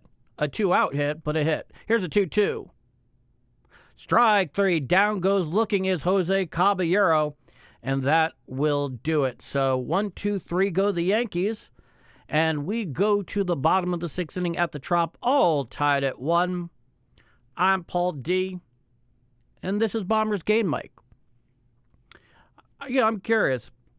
for those of you that are watching right now, and I know you're watching, how much patience do you have with Ryan McMahon at this point? I mean, really, how much patience do you have? Because I know they got him for his glove. That's why they got him out of Colorado. But if you're batting under 200, and now he's actually batting under 100 again, with his first hit of the night, he had gotten up to that. He had at least gotten up to the interstate and making $16 million a year. I understand baseball is big business, but that is just not acceptable. You know, sometimes it really does break down to putting dollar signs to muscle, and you have to expect better than that from a guy getting paid $16 million a season. And I think he's still under contract for one more. And I really hope this doesn't turn into a DJ LeMahieu situation. My instincts tell me it probably could, but we'll see. We'll see. They say he's made adjustments, that he made adjustments in spring training. He's made adjustments early on in the season. I don't know exactly what those are at the moment, but we shall see. At the very least, he can play an all-world third base, which is basically just the minimum expectation.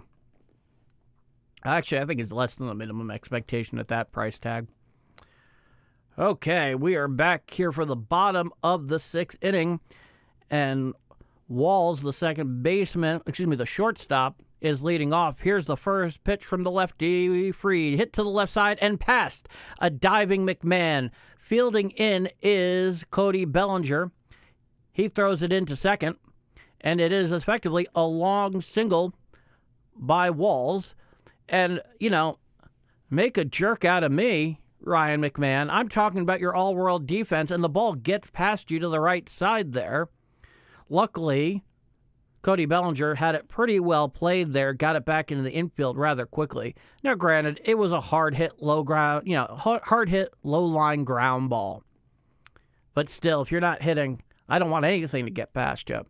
Now, here's Diaz. Here's the pitch. Strike, curveball, right down Broadway. The count is 0-1. So runner on first, nobody out here in the bottom of the sixth inning. We're all tied at 1 at the Trop. Yandy Diaz, he's 0-2 with a strikeout and a ground out tonight. At the stretch is the lefty Max Fried. Now, he looks in. Here's the 0-1. Fly ball down the left field line. Where is it? No, into left field. At the track is Bellinger. And he makes the catch. He makes the catch at the top of the wall. Going back to first base is Walls. Oh, what a friggin' catch by Cody Bellinger. He tracked it all the way back to the wall. As it was coming in, he timed his jump perfectly. And he very well may have saved the Yankees from... No, it's at the very top of the wall. If it would have hit the top of the wall right on the face of it, at the very least it would have been an RBI double. Cody Bellinger just saved the Yankees from a RBI double. Now, here's the first pitch to Vlade, throwing over to first in time. He's back in time. Let me do it all over again. And that thing, at first it looked like he might have robbed it from a home run landing right on top of the wall. But whatever the case is, Bellinger absolutely saved a run with that play. Now, the first pitch of Vlade, strike, sinker, outside corner at the knees to the right-hander. The count is 0-1. Oh, boy. Oh, yeah. I think I clipped the mic on that call. It happens. Fried looks over towards first, and he deals. Strike, sinker, right down Broadway again. 95 miles per hour to the Tampa 2-hitter, the left fielder this evening. And the count is 0-2 to the Rays' right-hander. At the belt, comes set is Fried. Here's the 0-2. Lined into center field, and it falls in for a base hit. Fielding it on a hop is Grisham. Going to third is the runner. And it is runners on first and third and 1 out here in the bottom of the sixth inning. And Tampa is putting together a very credible rally in an attempt to go ahead here. This is about the most success so far they've had put together against Max Fried tonight. And yeah, there is no question. It was completely clean. They eventually tried to chase back Vlade to first because he made a huge turn at first base. And he might have come around too far, but he managed to get back in time, beat the throw back over there to first. So now here's Jonathan Aranda. He's 0 for 2, ground out, fly out. 1-1 all tied. Here in the bottom of the sixth inning, 1 out, runners on first and third. Fried comes, set at the belt. He steps off, bluffs a throw over to first. Max Fried, a very credible pickoff move here. So runners on first and third, 1 out, down the trop. It's the bottom of the sixth. We're all tied at 1. Comes set at the belt at the stretch for Fried. And the first pitch, inside a sinker, just below the belt. And the count is 1-0 to the Rays' first baseman, who through 11 games is batting .300 with 3 home runs and 9 RBIs. Coming set is Fried. Here's the 1-0. Low and away, a sinker. Just missed below the zone. And the count is 2-1 to Aranda. So all the pressure on Max Fried right here. They have a base open, but you really don't want the cleanup hitter up with the bases loaded. That's not a good look. Here's a 2-0. Strike, sinker out and over the plate, just below the belt. And the count is 2-1 to the Rays' 3-hitter. Max Fried really bearing down here. That was his 70th pitch so far in 5 1/3 innings pitched. He comes set at the belt. The 2-1. Hit to the left field side. There is Bellinger over his head. Makes the catch on the over-the-shoulder grab. Scoring is a runner from third. And that will be the second run of the game for Tampa. So a sacrifice fly and an RBI for Aranda, and Tampa now has a 2-1 lead. So a great play by Bellinger there, hauling it in at the track, and the runner just scores from third very, very easily. So it's 2-1 Rays here in the bottom of the sixth inning with 2 out and a runner on first. Max Fried is still very much in this game. And coming up here is the cleanup hitter, Caminero, who's 1 for 2 tonight. Here's the first pitch to Caminero. Fouled back directly behind the plate, out of play. The count is 0-1. Caminero, 1 for 2, a double in the second, run scored, batting .231, 2 home runs, 3 RBIs on the season, is the cleanup hitter and third baseman for Tampa tonight. Coming set at the belt is Fried. Looking over at first. Here's the 0-1 pitch. Down and away, a changeup, well out of the zone. 88 miles per hour, according to Yes. And the count is 1-1. So, Fried here he has to really bear down now that he has given up the lead here. 2-1 Tampa Bay, bottom of 6 with 2 out. Here's the 1-1. Throws over to first. Back in time is the runner. And the count is still 1-1. Max Fried's move is so good. He even psychs you out and manages to successfully deceive you if you're watching from home. Pretty impressive. Now, here's the 1-1. Grounded to the left side, fielded by McMahon. He throws to first, and that will be the final out of the inning. But the Rays take the lead on the sacrifice fly. They now have a 2-1 lead going into the top of the 7th inning. I am Paul D. This is Saturday Night Yankee Baseball, and thank you for joining me for that. And this is Bombers Game Mike. And if you enjoy what you're experiencing, you like my call of the game, be sure to subscribe. I call quite a few Yankee games at this point. Not every night. I have other things, but I do it pretty consistently. I probably get 5 out of 7 games in a given week. But this for me is fun. We all have our day job, and this is not mine, but that doesn't mean we can't enjoy ourselves. Okay, we're going to the top of the 7th inning. The Yankees definitely need some clutch hitting here. There's some high-end commentary for you. And here we are, folks.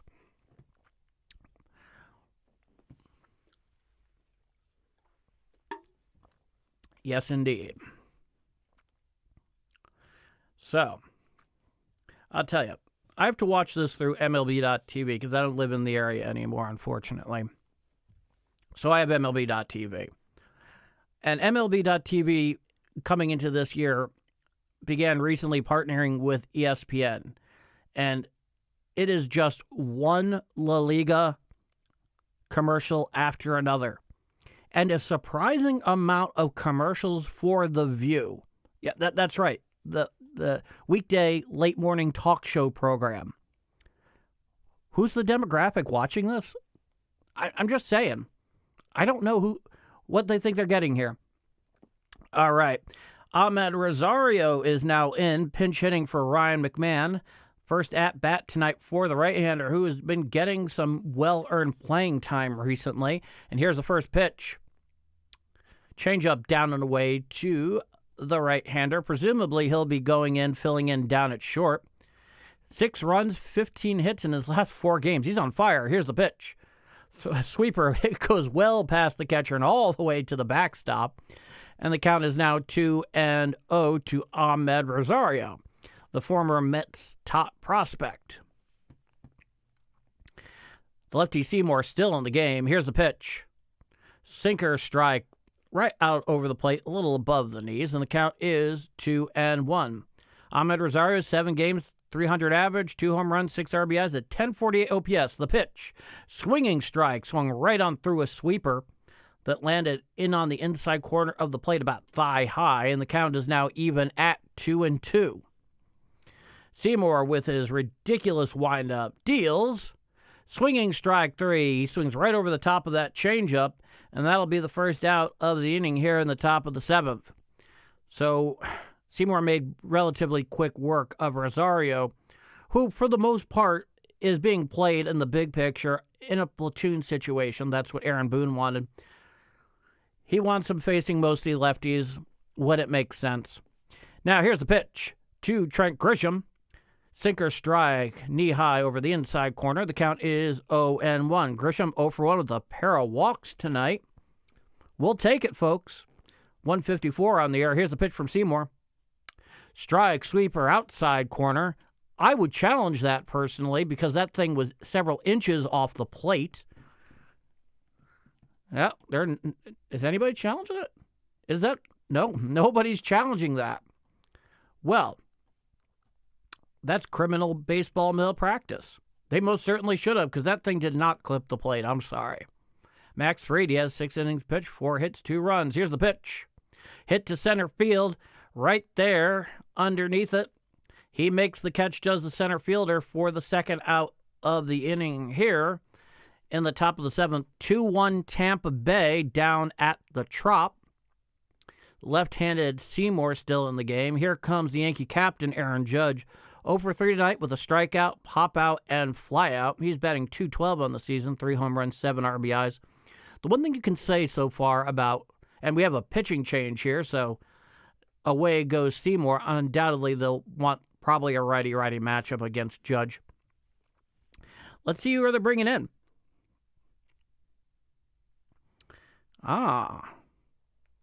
Is that what you have in mind? Ian Seymour, who, in fact, color me a jerk, left-handed reliever coming in. So far this year, in 6 games, he has an ERA of 9 through 6 innings pitched, 7 strikeouts, and a whip of 133 so far for Ian Seymour. And he's getting a big assignment here in this game with 2 out, nobody on. 2 out, nobody on. and Aaron Judge, because even though a 2-1 lead only takes a single swing to tie this thing up here, and Aaron Judge is more than capable of that. And all three of Aaron Judge's home runs this season have all come at pretty critical moments. That's the one thing you can say, is that they have been very impactful home runs in the course of the games that he has hit them. But he's 0 for 3 tonight. I'm certain he does not want an 0 for on a Saturday night. I don't think any of us want to see that either. So, the left-hander is warming up. Oh, Yankees hockey jersey night on Friday. Next week, 7:05 p.m. Brought to you by StubHub. Oh, at least it's from StubHub and not Fanatics. God, I hate that company. Griffin Jacks.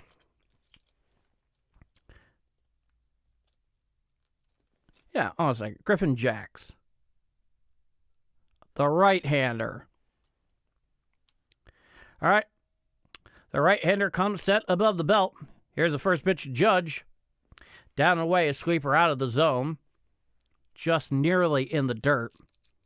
Griffin Jacks, 0 for 2 in 6 games, 9 ERA. 5 innings pitched, 3 strikeouts, though. A whip of 2. Here's the pitch. Inside a sinker, 96 miles per hour, but it missed the plate. Count is now 2-0 to the Yankee captain. Nobody on. 2-1 Tampa lead here in the top of the 7th inning.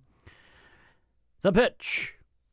Sweeper strike right on out over the plate, about thigh high, and the count is now 2-1 to Aaron Judge.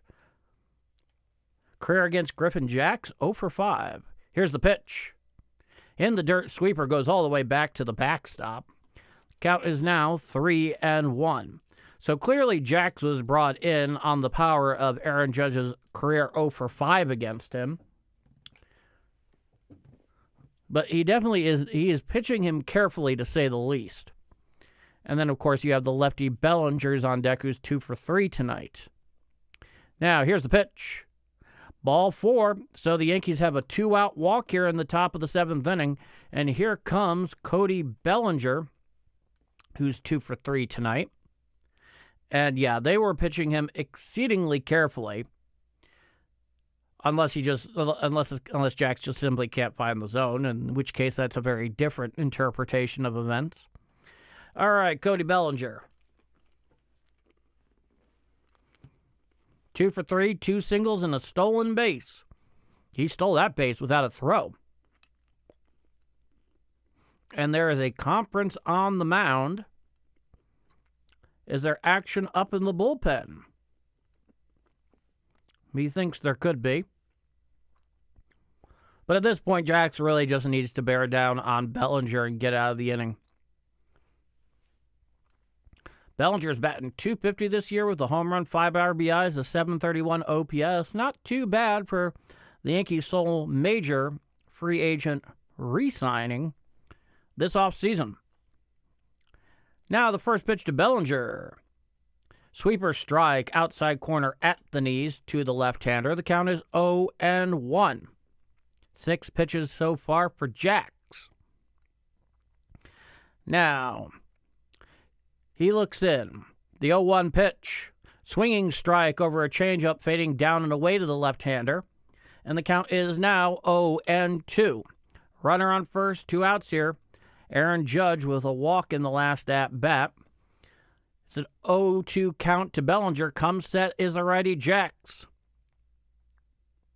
Here's the pitch. Swinging strike 3. Swung right over the top of that curveball, and that will do it. So the Yankees waste the 2-out walk from Judge. They are down 2-1 going to the bottom of the 7th inning. But it's 7th inning stretch time down in Tampa. So stretch your legs, grab an adult beverage, hum Take Me Out to the Ball Game, whatever it is you do at home. I'll be right here. Not going anywhere. Tight game, though. The Yankees desperately need some late hitting. Presumably, Max Fried will be out for the 7th. I don't know that he even has 80 pitches yet. I would be very much surprised if he did. So his line so far is 6 innings pitched, 4 hits, 2 runs, both earned, 0 walks, and 4 strikeouts. That's pretty damn good. Pretty damn good. Unfortunately, given the light hitting of the Yankees' bats so far tonight and recently, it hasn't been enough. And, it's definitely the offense's turn to pick up Max Fried.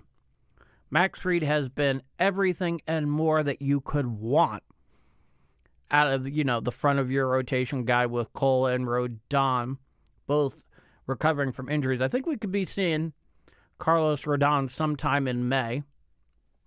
I know he had the tight hamstring issue that was reported last week, or rather earlier this week.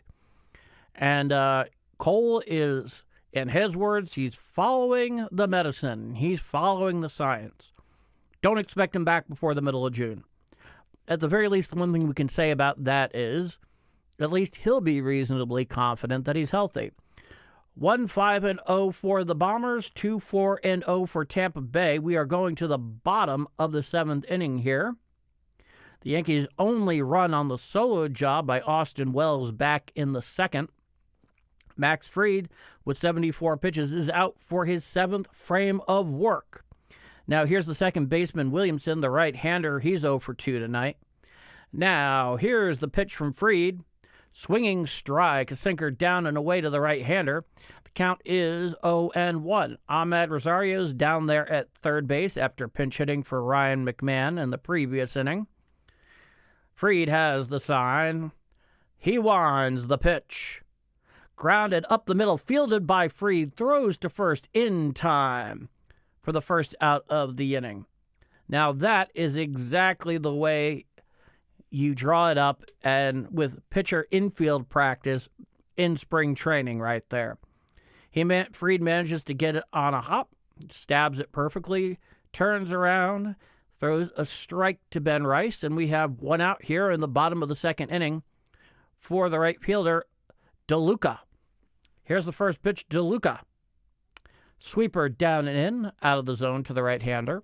The count is 1-0. DeLuca, 1 for 2 tonight, an RBI single in the 2nd. He is responsible for one of the 2 Tampa runs here tonight.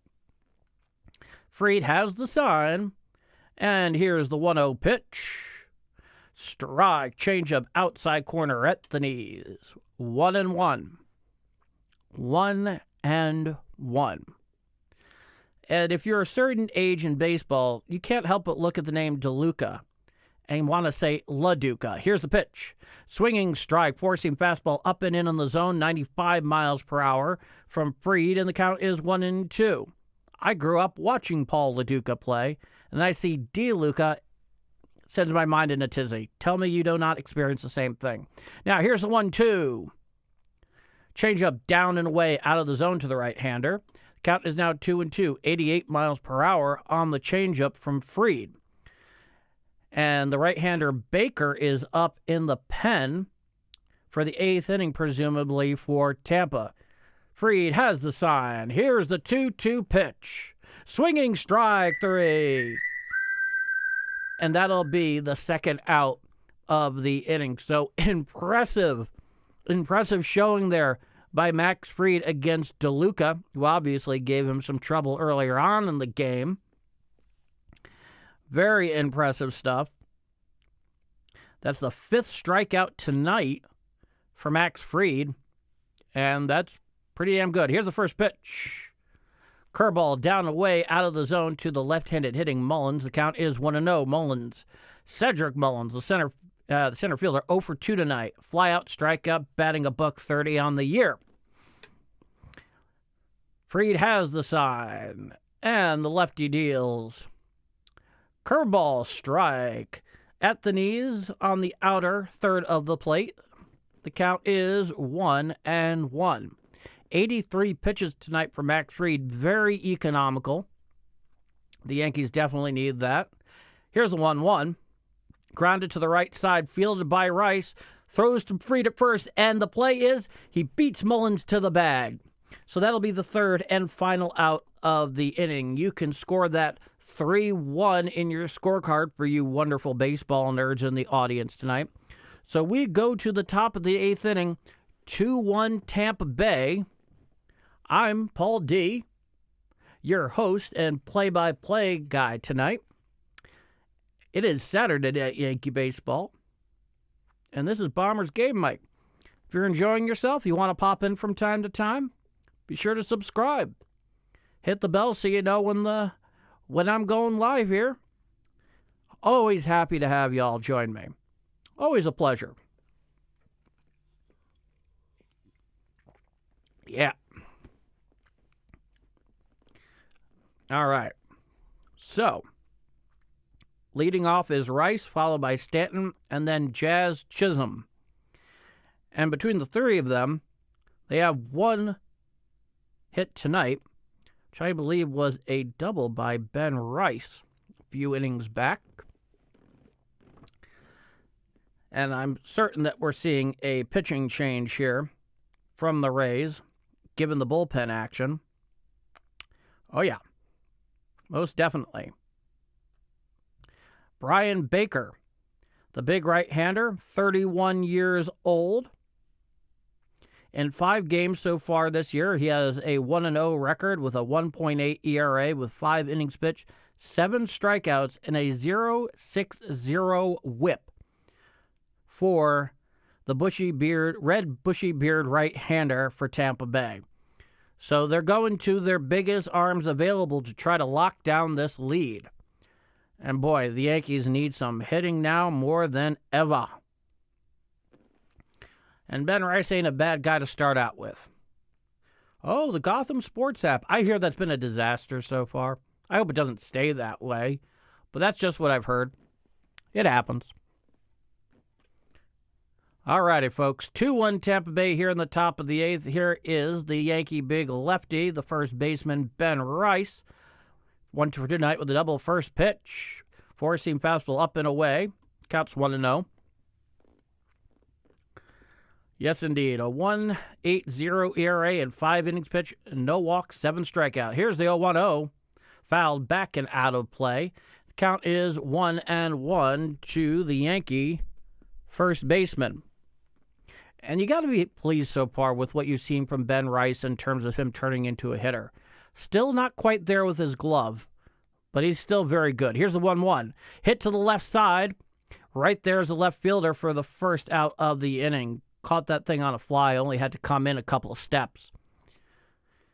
And that will bring up the Yankees' professional DH, Giancarlo Stanton, who's 0 for 3 tonight. If you remember earlier, he struck out with the bases loaded back in the 6th, I believe. Here's the first pitch to Stanton. Strike, changeup, right down Broadway.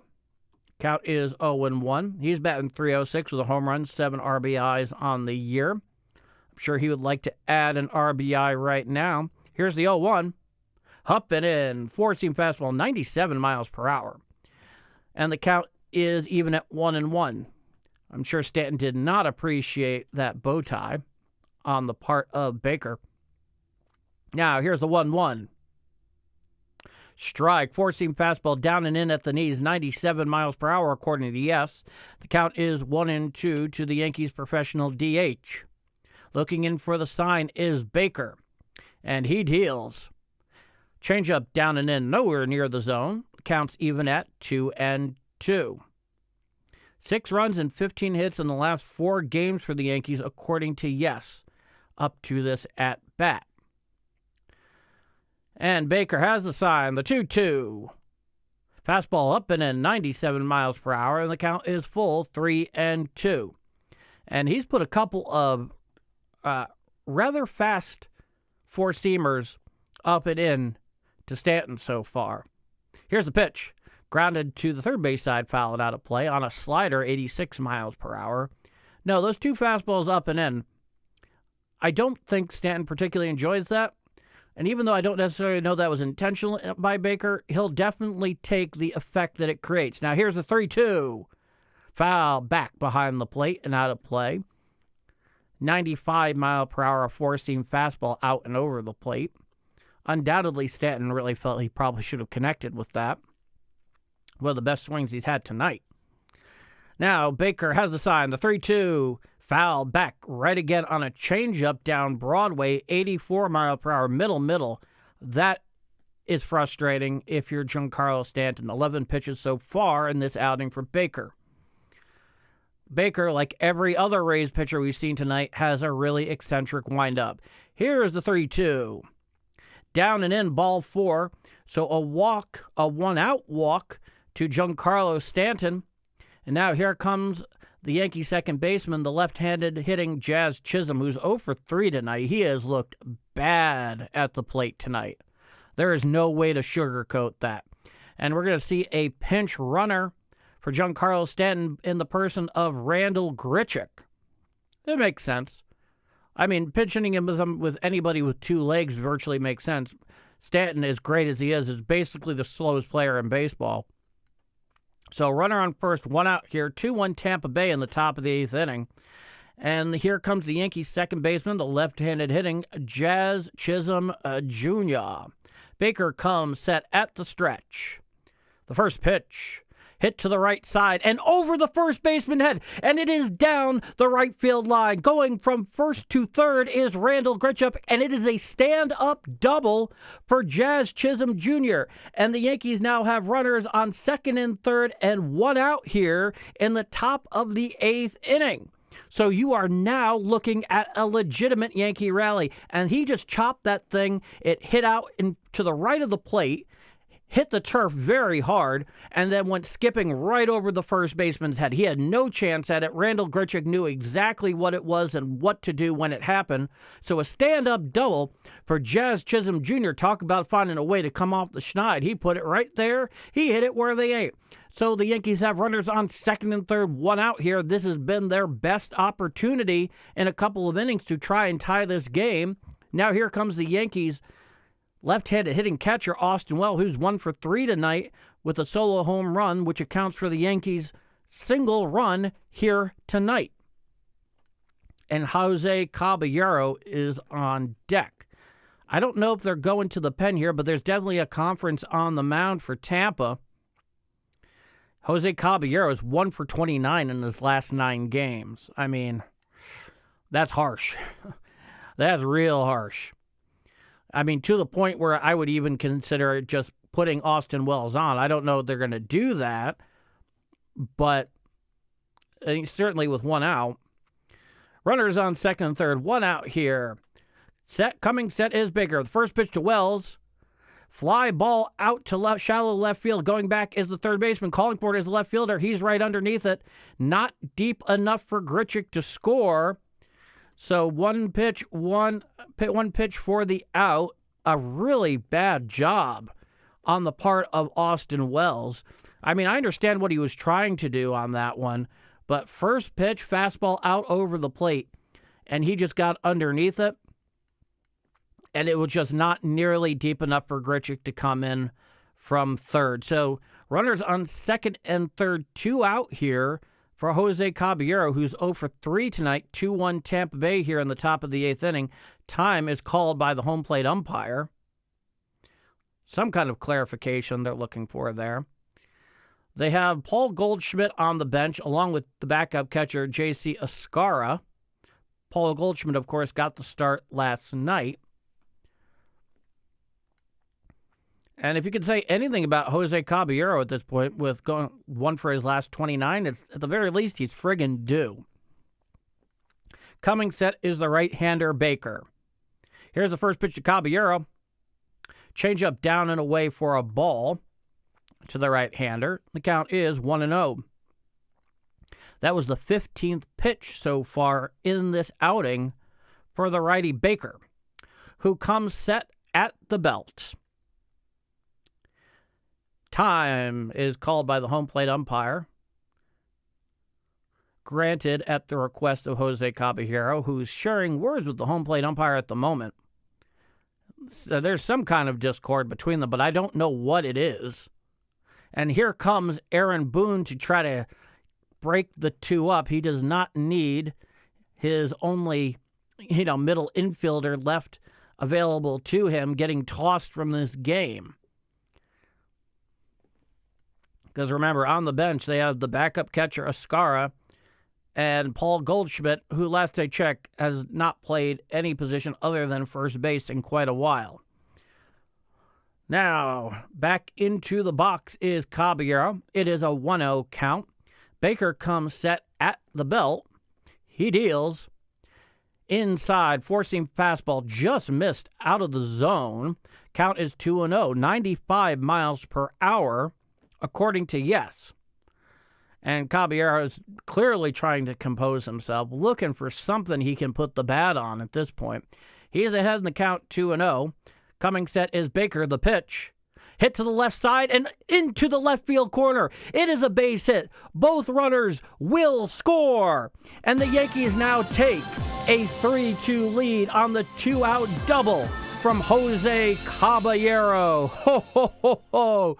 That is precisely what the Yankees needed right here in the top of the 8th inning. Some fantastic 2-out heroics on the part of the Yankee shortstop. That is cathartic on his part. He's not even 2 steps out past the plate, running up the first base side and clapping along. So the Yankees now have a 3-2 lead on the 2-out stand-up RBI double from Jose Caballero. And now here's Rosario. Baker bluffs pitch, and it is a balk, I think. And that will move the runner over to third. And now the Yankees have a runner on third with 2 out here.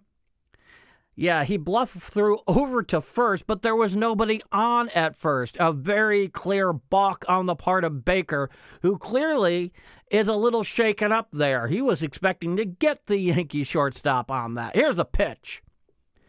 Four-seam fastball inside to Ahmed Rosario. His second at-bat of the night. In for Ryan McMahon at third. The count is 1-0. He struck out back in the 7th inning. Boy, would he like to get in Caballero from third. Now, here's the 1-0. Swinging strike right over a changeup down and in. The count is 1-1.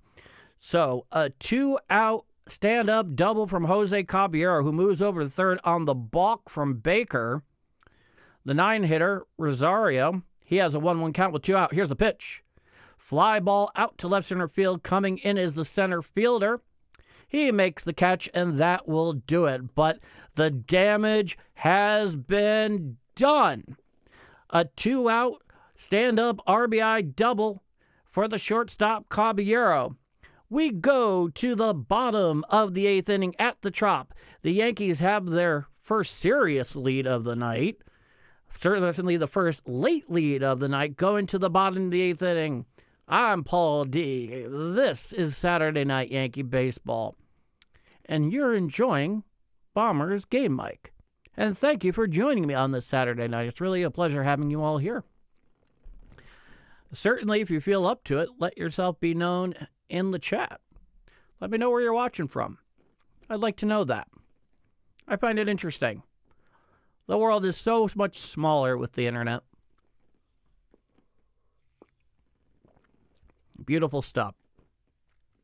Well, presumably the Yankees will be going to the pen here, possibly, though Fried, given his pitch count at this point, could very conceivably and justifiably go out there for the bottom of the 8th inning.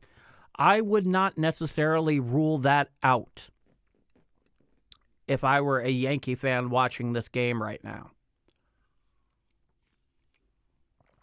And I am a Yankee fan watching this game right now. Oh, what a game so far. That was some fantastic heroics on the part of Jose Caballero, who went into that at bat 1 for his last 29. And you can go back on the replay, see it for yourself. I said, hey, at the very least, he's due. And boy, talk about being due and coming through in the right place. 3-7-0 for the Bombers, 2-4-0 for Tampa. It's the bottom of the 8th inning. And I think Max Fried is still in this game, if you can believe that. I can. Indeed he is. Here's the first pitch. Breaking ball strike, curveball inside corner to the right-handed hitting catcher Fortes, who's 0 for 2 tonight. The count is 0-1 here in the bottom of the 8th inning. Fried has the sign, and the lefty deals. Up and out of the zone, a cutter nowhere near the zone. Count is 1-1. Nick Fortes 0 for 2 tonight. Reached on a fielder's choice and a pop-out. Batting .308 on the year with a homer. Fried looks in for the sign. Keeps shaking off, but he has his pitch. Now the 1-1. Hit to the left side and into the outfield for a base hit. It will go all the way to the wall. Fielding is the carom, is Grisham. He'll throw it in, and Fortes has a stand-up double leadoff here in the bottom of the 8th inning. So not exactly the way the Yankees had it in mind when they started out here. So the tying run is at second for Tampa Bay. That thing went all the way back to the St. Pete Clearwater advertisement in left center field that has a weird jut angle. Now the 9-hitter Walls is coming in. 87 pitches so far for Fried. And it looks like Fernando Cruz is up and getting loose in the Yankee pen, the right-hander, who's had a pretty decent early campaign so far. Chandler Simpson is the pinch runner. Now, here's the pitch. Puts down a bunt, hit right out in front of the plate, fielding by Max Fried, throws to first in time for the out. Brilliantly played by Max Fried. The runner will advance from second to third on the play. So it's 1 out here in the bottom of the 8th inning. Now here comes the leadoff hitter Diaz. He's 0 for 3 tonight. And here comes Aaron Boone, presumably to make a pitching change. I don't think Max Fried's necessarily going to try and talk him out of it, but stranger things have happened. And Boone, does have an ability to take the ball. 88 pitches for Fried. I mean, what do you say, Fried? What do you say? No, he's talking it over with him. He might be able to talk him out of it. And he is sticking with Max Fried. He is sticking with Max Fried. So he's staying with his number one guy. He only has 88 pitches, so there's a runner on third with 1 out here at the top of the order in the way of Diaz, who's 0 for 3 tonight. And you need a huge out here, because he can easily score on a medium fly ball pretty much to anywhere but, shallow left or medium right, because out and right, Judge obviously has just a huge and very accurate cannon. On deck, Ryan Velarde, who's 1 for 3. He's on deck. In is Diaz, 0 for 3. Coming set is Fried. Here's the first pitch to Diaz. Hit to the right side and fielded by Rice. He's going, and unfortunately the runner scores from third, and there is no place at first. He had to range far to his right, jump up in his head. He manages to get the ball on a huge hop, but there is nobody covering first, and he had no ability to beat the runner to first. So it is now a tie game with a runner at first with 1 out. So unfortunately, it just did not pan out that time. That was literally, probably in all likelihood, one of the best place hits you can possibly have. You couldn't have rolled it better than that. Here's the first pitch. A sinker down and away, 96 miles per hour. The count is 1-0.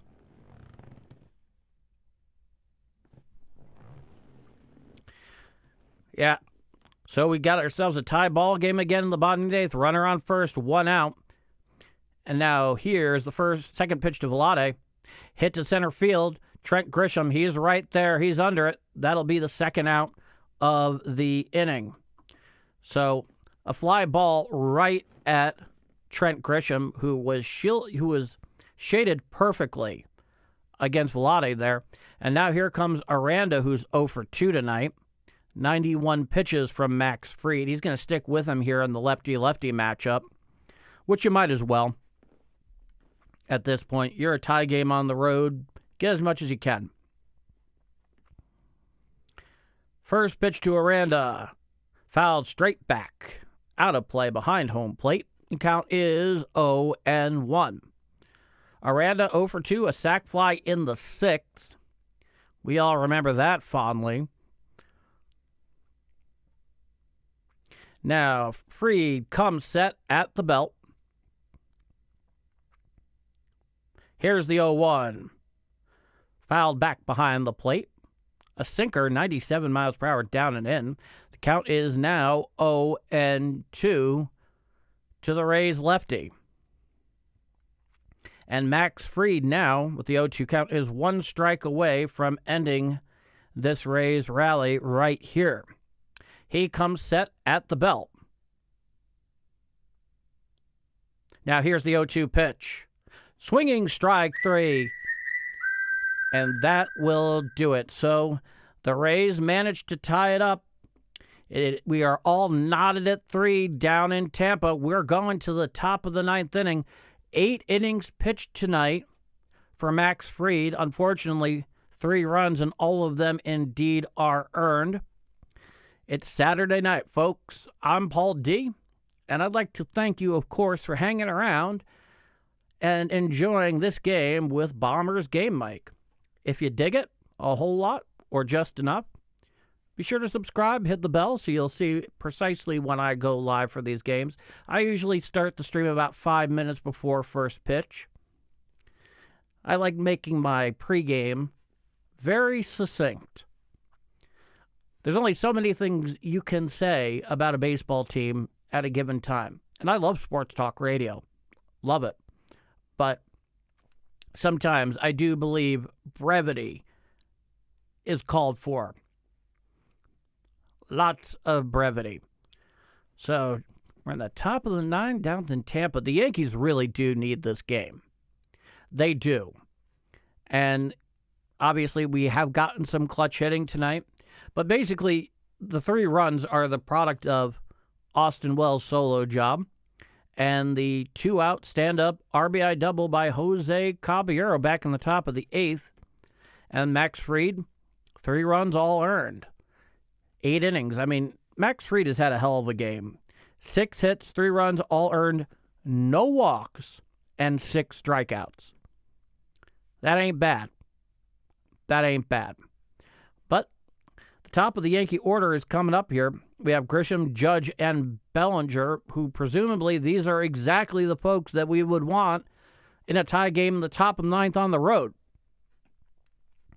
And, of course, with a tie ball game, we will, in all likelihood, not be seeing David Bednar because you generally do not like to bring in your closer in a tie game on the road. I mean, outside of very extreme and historically notable situations like playoff games, Game 7s, all that kind of cool shit. Now, here's the pitch to Grisham. Hit right up the middle, fielded by the shortstop behind second, throws to first in time. He gets Grisham by a step. So 1 pitch, 1 out for the Bombers here in the top of the 9th. And here comes the Yankee captain. I think his last name is pronounced Beige, unless it's Biggie, which I think would be a lot cooler. Hunter Beige is in for Tampa tonight, the right-hander. Here's the first pitch to Judge. Fastball high and up out of the zone. The count is 1-0. Hunter Beige, 27 years old, the right-hander. 3 games so far this year with a 2.7 ERA. 3 1/3 inning pitch, 2 strikeouts, a 0.6 ERA. Fouled back by the Yankee captain. The count is 1-0. A 0.60 whip so far is Hunter Beige. Now, Beige looks in for the sign. Another eccentric windup. Time is called by the catcher and granted by the home plate umpire, and they're going to have a brief conference there out on the mound. I mean, what is it with all of these Tampa pitchers and their eccentric windups? I mean, they look like they're pitching in the dead ball era. I mean, it's insane. I understand that there is some element of gamesmanship and deception, but I haven't seen this many eccentric windups in a row on the same team in forever. Here's the pitch. Down and in, a four-seam fastball outside of the zone, 98 miles per hour, according to Yes. Count is 2-1 to Aaron Judge, who I think would definitely like to get run into one here. Here's the 2-1. Swinging strike, slider down and away to the right-handed captain. And the count is now 2-2 to Aaron Judge. Yeah, he just swung right over the top of that thing. Now Beige comes set, the 2-2. Slider down and away, clear out of the zone. And the count is now full 3-2 to the Yankee captain. Aaron Judge, 0 for 3 tonight, looking to improve that line a little bit. Here's the 3-2. Grounded down the third base side, out of play. Count remains 3-2. So we're all tied at 3 here, top of the ninth, 1 out. Some heroics for both sides in the 8th inning. Cody Bellinger is on deck. He's had a pretty decent night for himself, to be sure. 2 for 4. Not bad. Beige looks in for the sign. The right-hander comes set above the head and at the chest. The pitch, ball 4. So Aaron Judge takes first base with 1 out here in the top of the 9th inning. And here comes the left-hander, the third hitter, one Cody Bellinger. And one thing I will say about Cody Bellinger is his swing looks almost, it's just so easy, it almost looks lazy, but it's obviously not. And he never looks fazed by anything, like regardless of the situation. The guy always comes off cool as a cucumber. And, credit to him for that. Beige comes set above the head and at the letters. Here's the pitch. Outside, going to second is Judge in the play. Safe. Aaron Judge steals second on the first pitch from Beige. The throw down was not in time, and it was a ball. So the count is 1-0 with Aaron Judge sitting down there at second. And, Aaron Judge, he had just put himself in scoring position there with less than 2 outs. That is a leadership move. That's a gamer move right there. So we have a 1-0 count to the left-handed Bellinger, 2 for 4 tonight. Beige comes set at the letters, the pitch. Foul tipped at the plate on a slider down and away. And the count is 1-1 to Belly. We're all tied at 3 in the top of the 9th. 1 out with Aaron Judge at second. He just walked and then proceeded to steal second base on the very first pitch from Beige, who clearly was napping on him. Cheers to the captain for that. Beige comes set at the letters. The righty deals. Ball up and out over the plate, 97 miles per hour, not particularly close to the zone. And the count is 2-1 to Cody Bellinger. Beige comes set at the letters again. The 2-1. Hit out to center field. Going back is the center fielder. He's at the track. He hauls it in at the track. He throws it in. Tagging from second to third is Judge. So a sacrifice fly by Cody Bellinger there with 1 out. And the Yankees now have a runner at third with 2 out here. And Ben Rice, the big Yankee first baseman left-hander, coming to the plate. And this is probably the exact guy you could want in this situation because he has been so clutch early on. And, he has a double early tonight, a stand-up double that did not come around and score. The Yankees wasted that 2-out double at the time. So Aaron Judge is now at third with 2 out here. So the only way he comes home is either on a base hit or an error. We are all tied at 3. Runners on first and third. So they have decided to walk Ben Rice.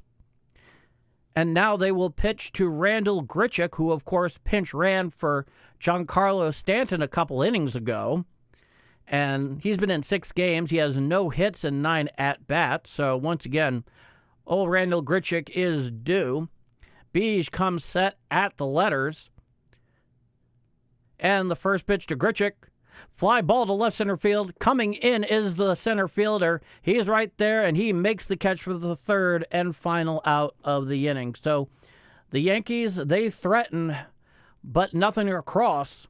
We go to the bottom of the ninth in Tampa, all tied at 3 here on Saturday night. And you know what? If we're going to have to sweat this one out, we're going to sweat it out together, because you're watching or listening or doing whatever you're doing at home or wherever you may be. Bombers Game Mic. Admittedly, though, that was disappointing. I'm not surprised that they choose to give the intentional pass to Ben Rice there. He's just been too good in big spots so far. It would have been a ballsy move to do that, but it also probably would have been managerial malpractice. You can't get sued for that, but you probably should be able to. I don't write the legal code. I'm just calling ball games.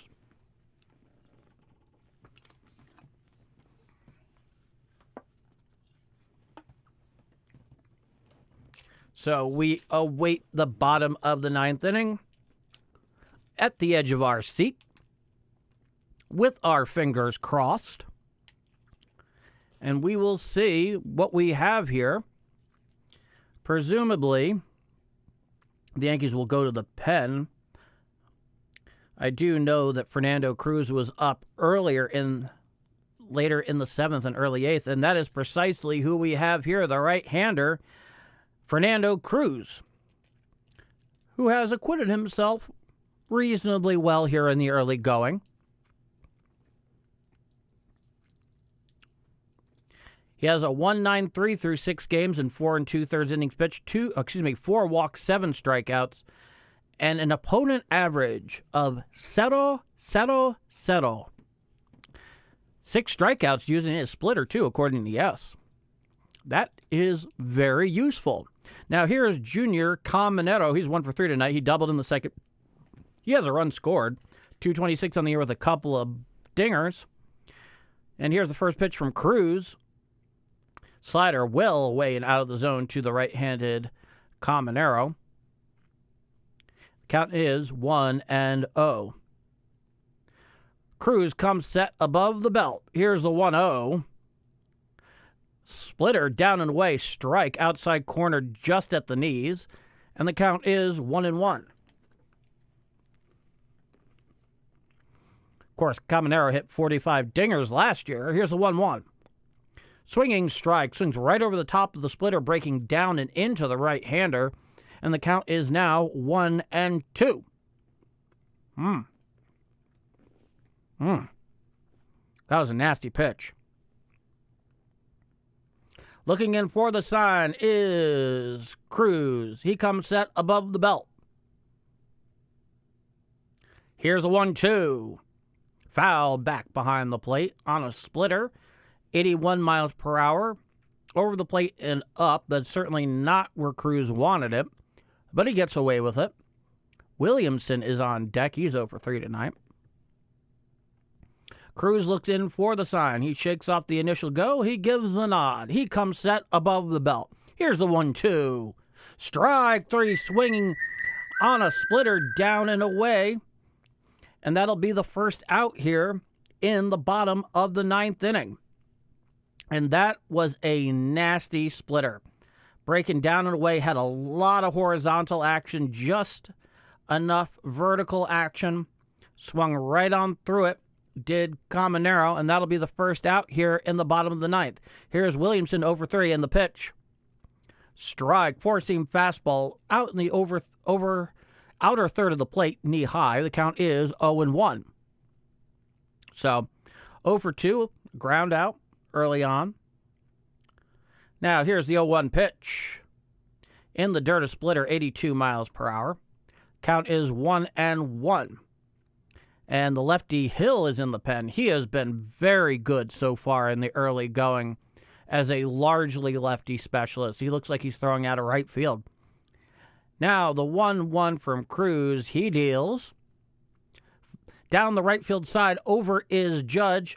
few steps over to his left, hauls it in for the second out of the inning. So a couple of quick outs here in the bottom of the ninth for Fernando Cruz. Of course, we are all tied at 3 here at the Trop.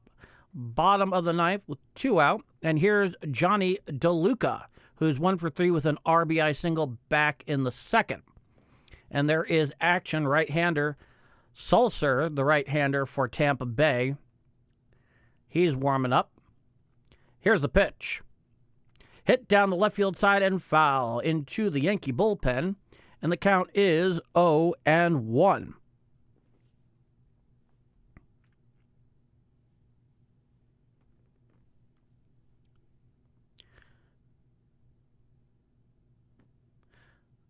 Cruz comes set.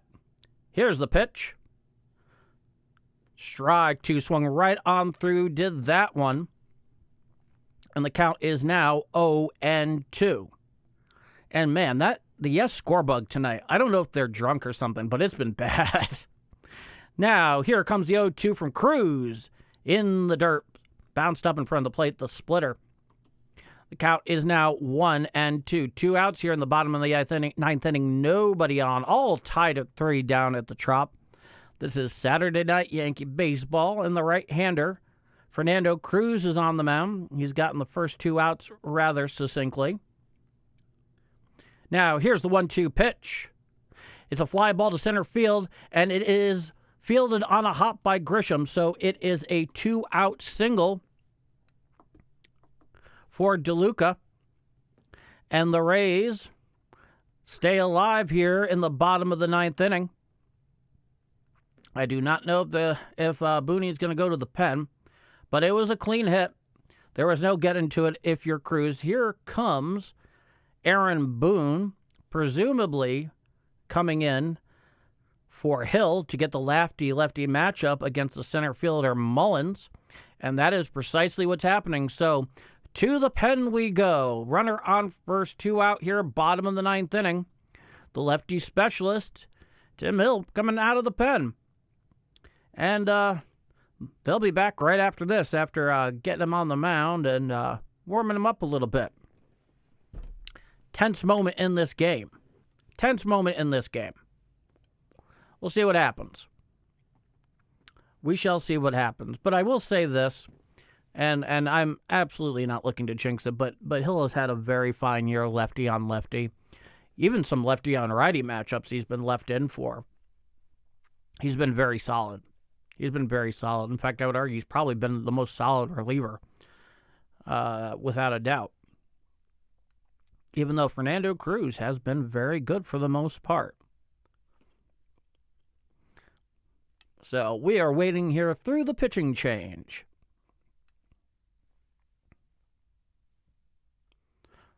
Pretty quick game, too.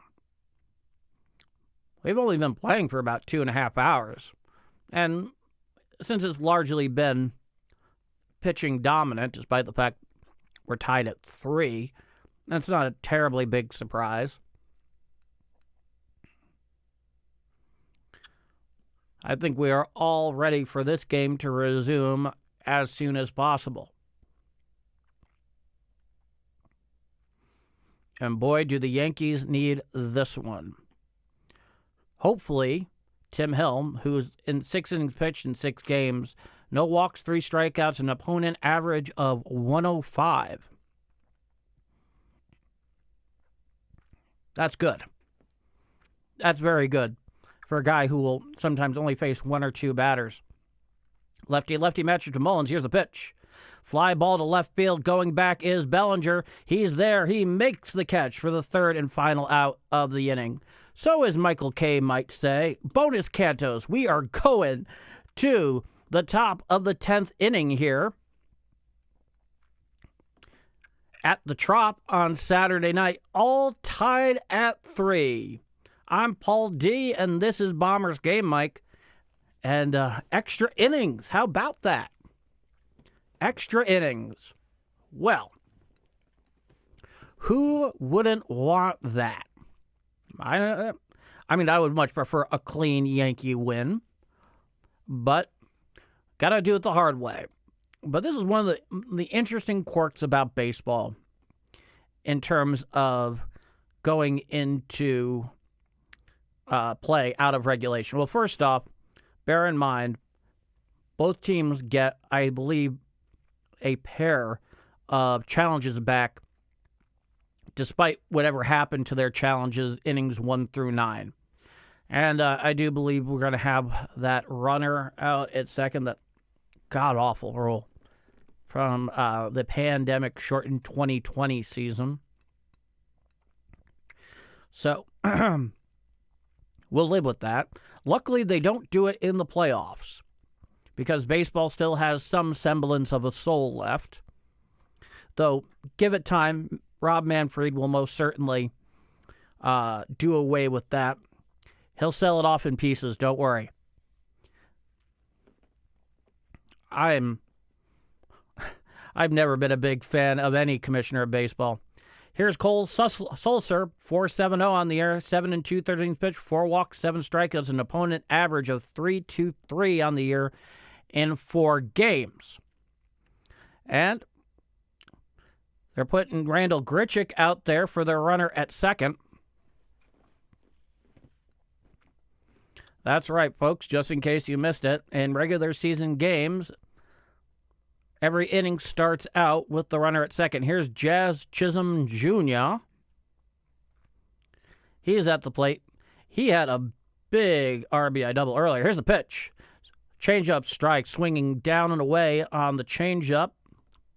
Count is 0-1. That was a professional major league changeup. It faded down and away. He really pulled a string there on Jazz. So the count's 0-1. Here's the pitch. Outside changeup. Up and away, 81 miles per hour. The count is 1-1. So there's definitely some thinking here that Jazz would probably best just putting down a bunt here and getting Grichuk over third. Here's the pitch. Four-seam fastball down and away out of the zone. And the count is 2-1 to the Yankees' left-handed hitting second baseman, who's 1 for 4 on the night. Runner on second, nobody out. Here's the pitch. He fakes bunt, but the changeup is down and in, nowhere near the zone, and the count is now 3-1. Sulser has not been particularly close to the zone, with the exception of that very good changeup he started the at-bat with. Austin Wells is on deck. Here's the 3-1. Pop straight up in the infield. Underneath it is the shortstop. He's calling for it, and he's right there for the first out of the inning. Oof, that's harsh. That's harsh. Especially when Jazz Chisholm is more than capable of laying down a friggin' bunt there. And then you could just score Grichuk from third on a medium fly ball. Now here's Austin Wells, 1 for 4. Solo home run back in the second, which accounts for one of the 3 Yankee runs here tonight. Top of the 10th with 1 out. Grichuk down at second. Here's the pitch. Changeup down and in, 84 miles per hour, nowhere close. The count is 1-0 to the Yankees' left-handed hitting catcher, who undoubtedly is just looking to put the bat on the ball here. Here's the pitch. Hit to the right side, fielded by the first baseman. It's fair. He touches the bag, and that'll be the second out of the inning. Advancing to third is Grichuk. So that will leave us with a runner on third and 2 out here in the top of the 10th inning. All tied at 3 down at the Trop. Aranda made a very fine play on that ball down at first. So the only way Grichuk is getting home here is either on a clean hit or an error. Jose Caballero, 1 for 4. He had the go-ahead 2-run double back in the 8th. Here's the pitch. Four-seam fastball strike, 92 miles per hour over the outer third of the plate at the knees. The count is 0-1 to the Yankee right-handed shortstop. Now, here's the 0-1 pitch. Four-seam fastball up and away out of the zone, 93 miles per hour according to Yes. The count is 1-1. So the go-ahead run for the Yankees is 90 feet away in the person of Randall Grichuk. And Jose Caballero will need either a hit or an error for him to come home. Here's the pitch. Hits a ball up the middle and through for a base hit. Grichuk will score.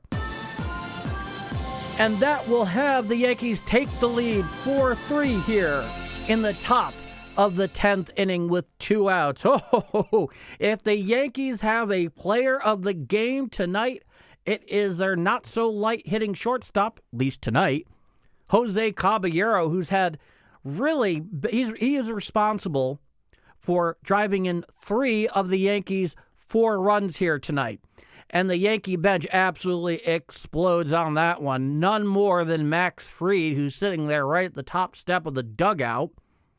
And now here's Ahmed Rosario. He was a pinch hitter earlier for Ryan McMahon. He's now playing third. He's 0 for 2 tonight with a strikeout and a flyout. 273 on the year, 2 home runs, 6 RBIs, 956 OPS. There's a runner on first with 2 outs.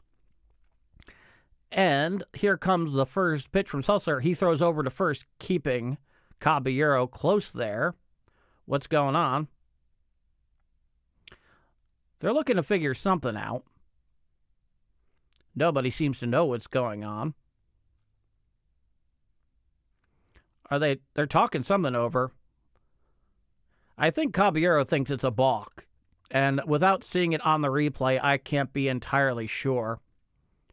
The Yankee bench is certainly interested in this. Okay. Well, runner on first. 2 outs here.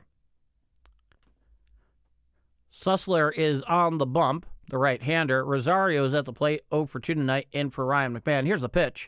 Swinging a grounder to the right side, fielded by Sulser. He'll take it to the bag himself, and that'll be the 3rd and final out of the inning. But the Yankees get the critical go-ahead run here in the top of the 10th inning. Presumably, David Bednar will be coming into the game for the Yankees. They have a 4-3 lead going into the bottom of the 10th inning at the Trop. I'm Paul D. This is Extra Innings, 4-3 Yankees, and you are watching and hopefully enjoying Bombers Game Mike. And if you're enjoying my call of the game, be sure to subscribe, hit the bell. I usually like coming out live about 5 minutes before scheduled first pitch. I don't do every game, but I do a lot of them. This is not my only gig, but it is a fine way to spend a Saturday night.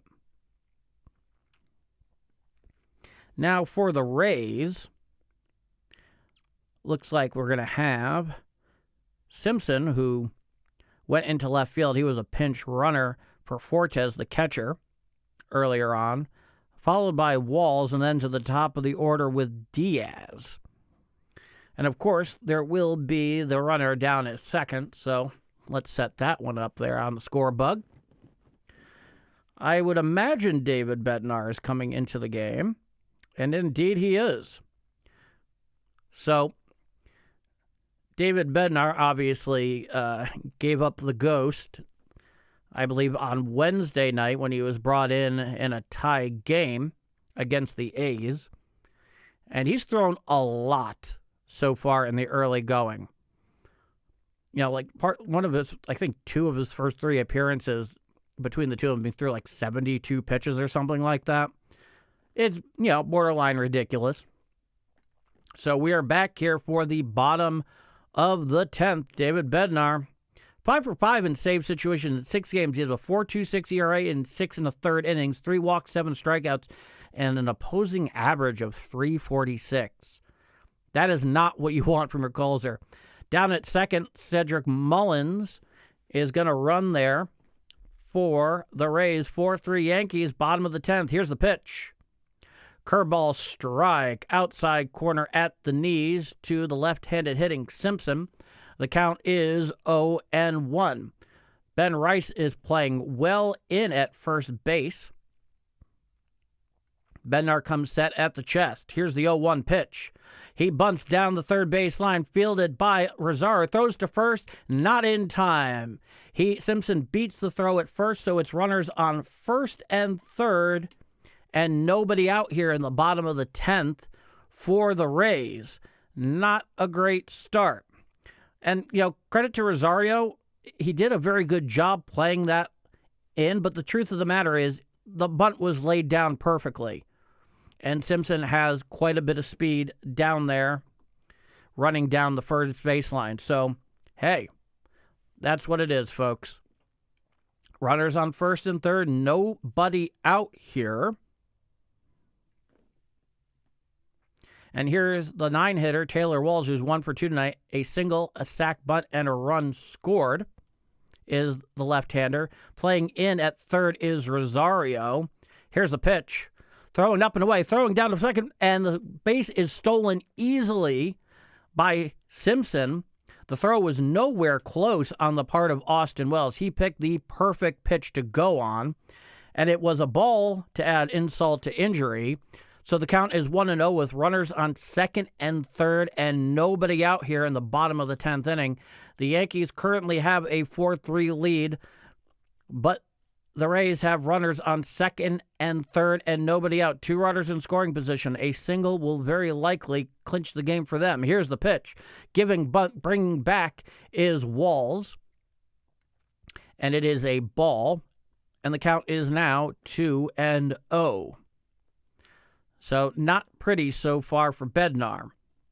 2 runners in scoring position here with nobody out. Walls up at the plate. Left-hander's in the box. Bednar comes set at the chest. Here's the pitch.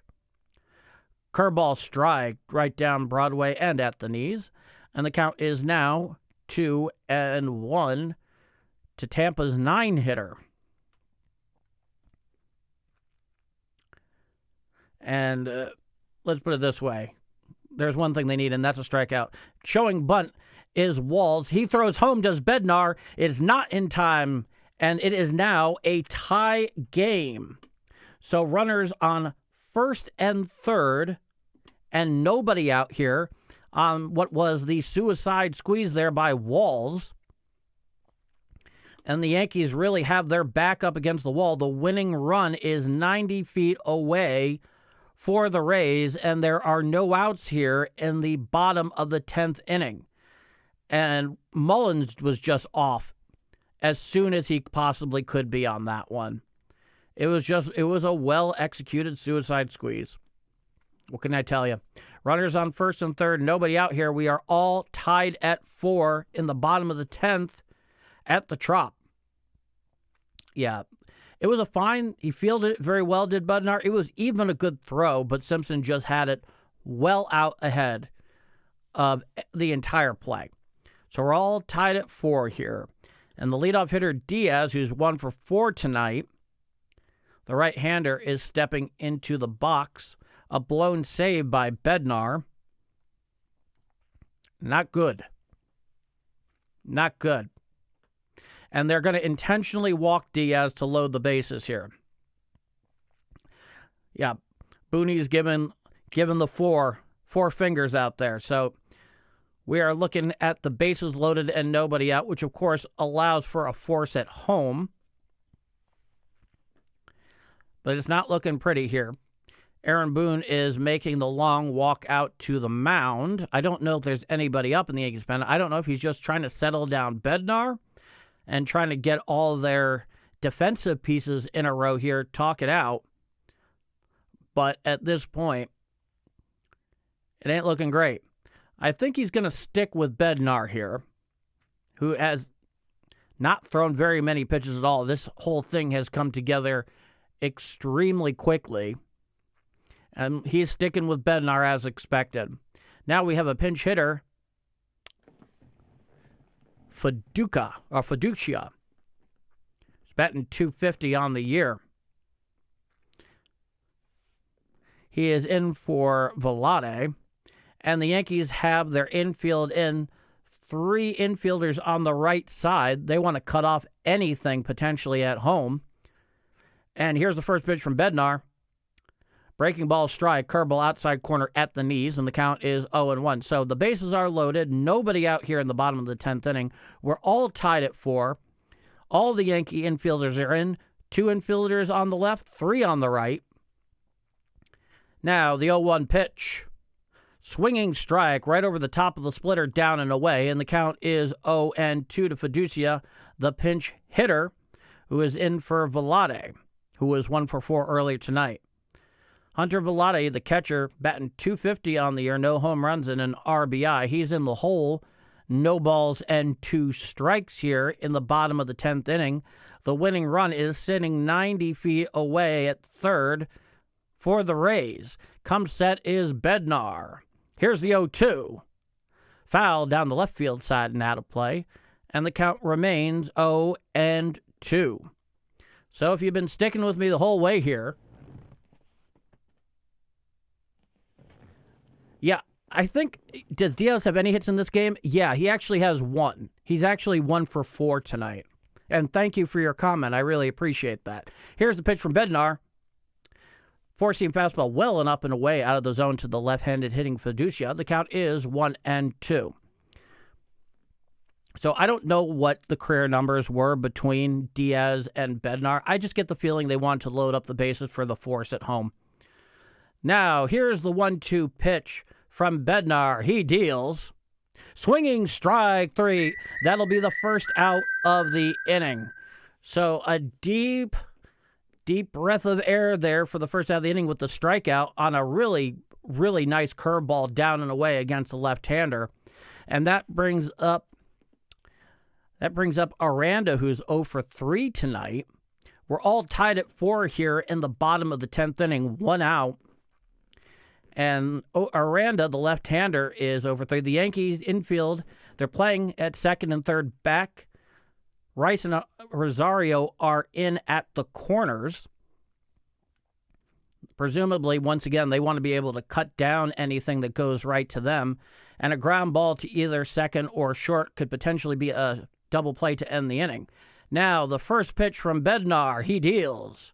Swinging strike. Some cheddar there, 95 miles per hour up in the zone, but swings right through it, does Aranda. And the count is 0-1. And the tension, you could cut the tension in the air with a freaking butter knife. Now, the 0-1 pitch. Grounded to the right side, fielded by Jazz Chisholm. He boots it, he throws to first, and dropped by Ben Rice, and that will do it. The winning run scores from third on what really should have been a double play to end the inning, and that will do it. So, unfortunately, the Yankees go down here in extras down in Tampa.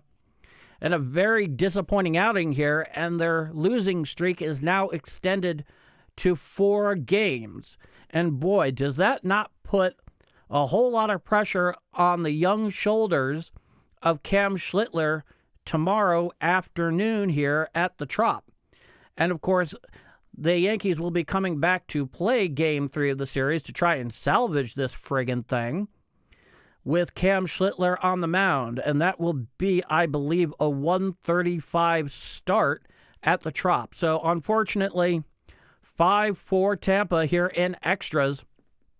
David Bednar couldn't get it done. A defensive miscue there on the part of Jazz Chisholm.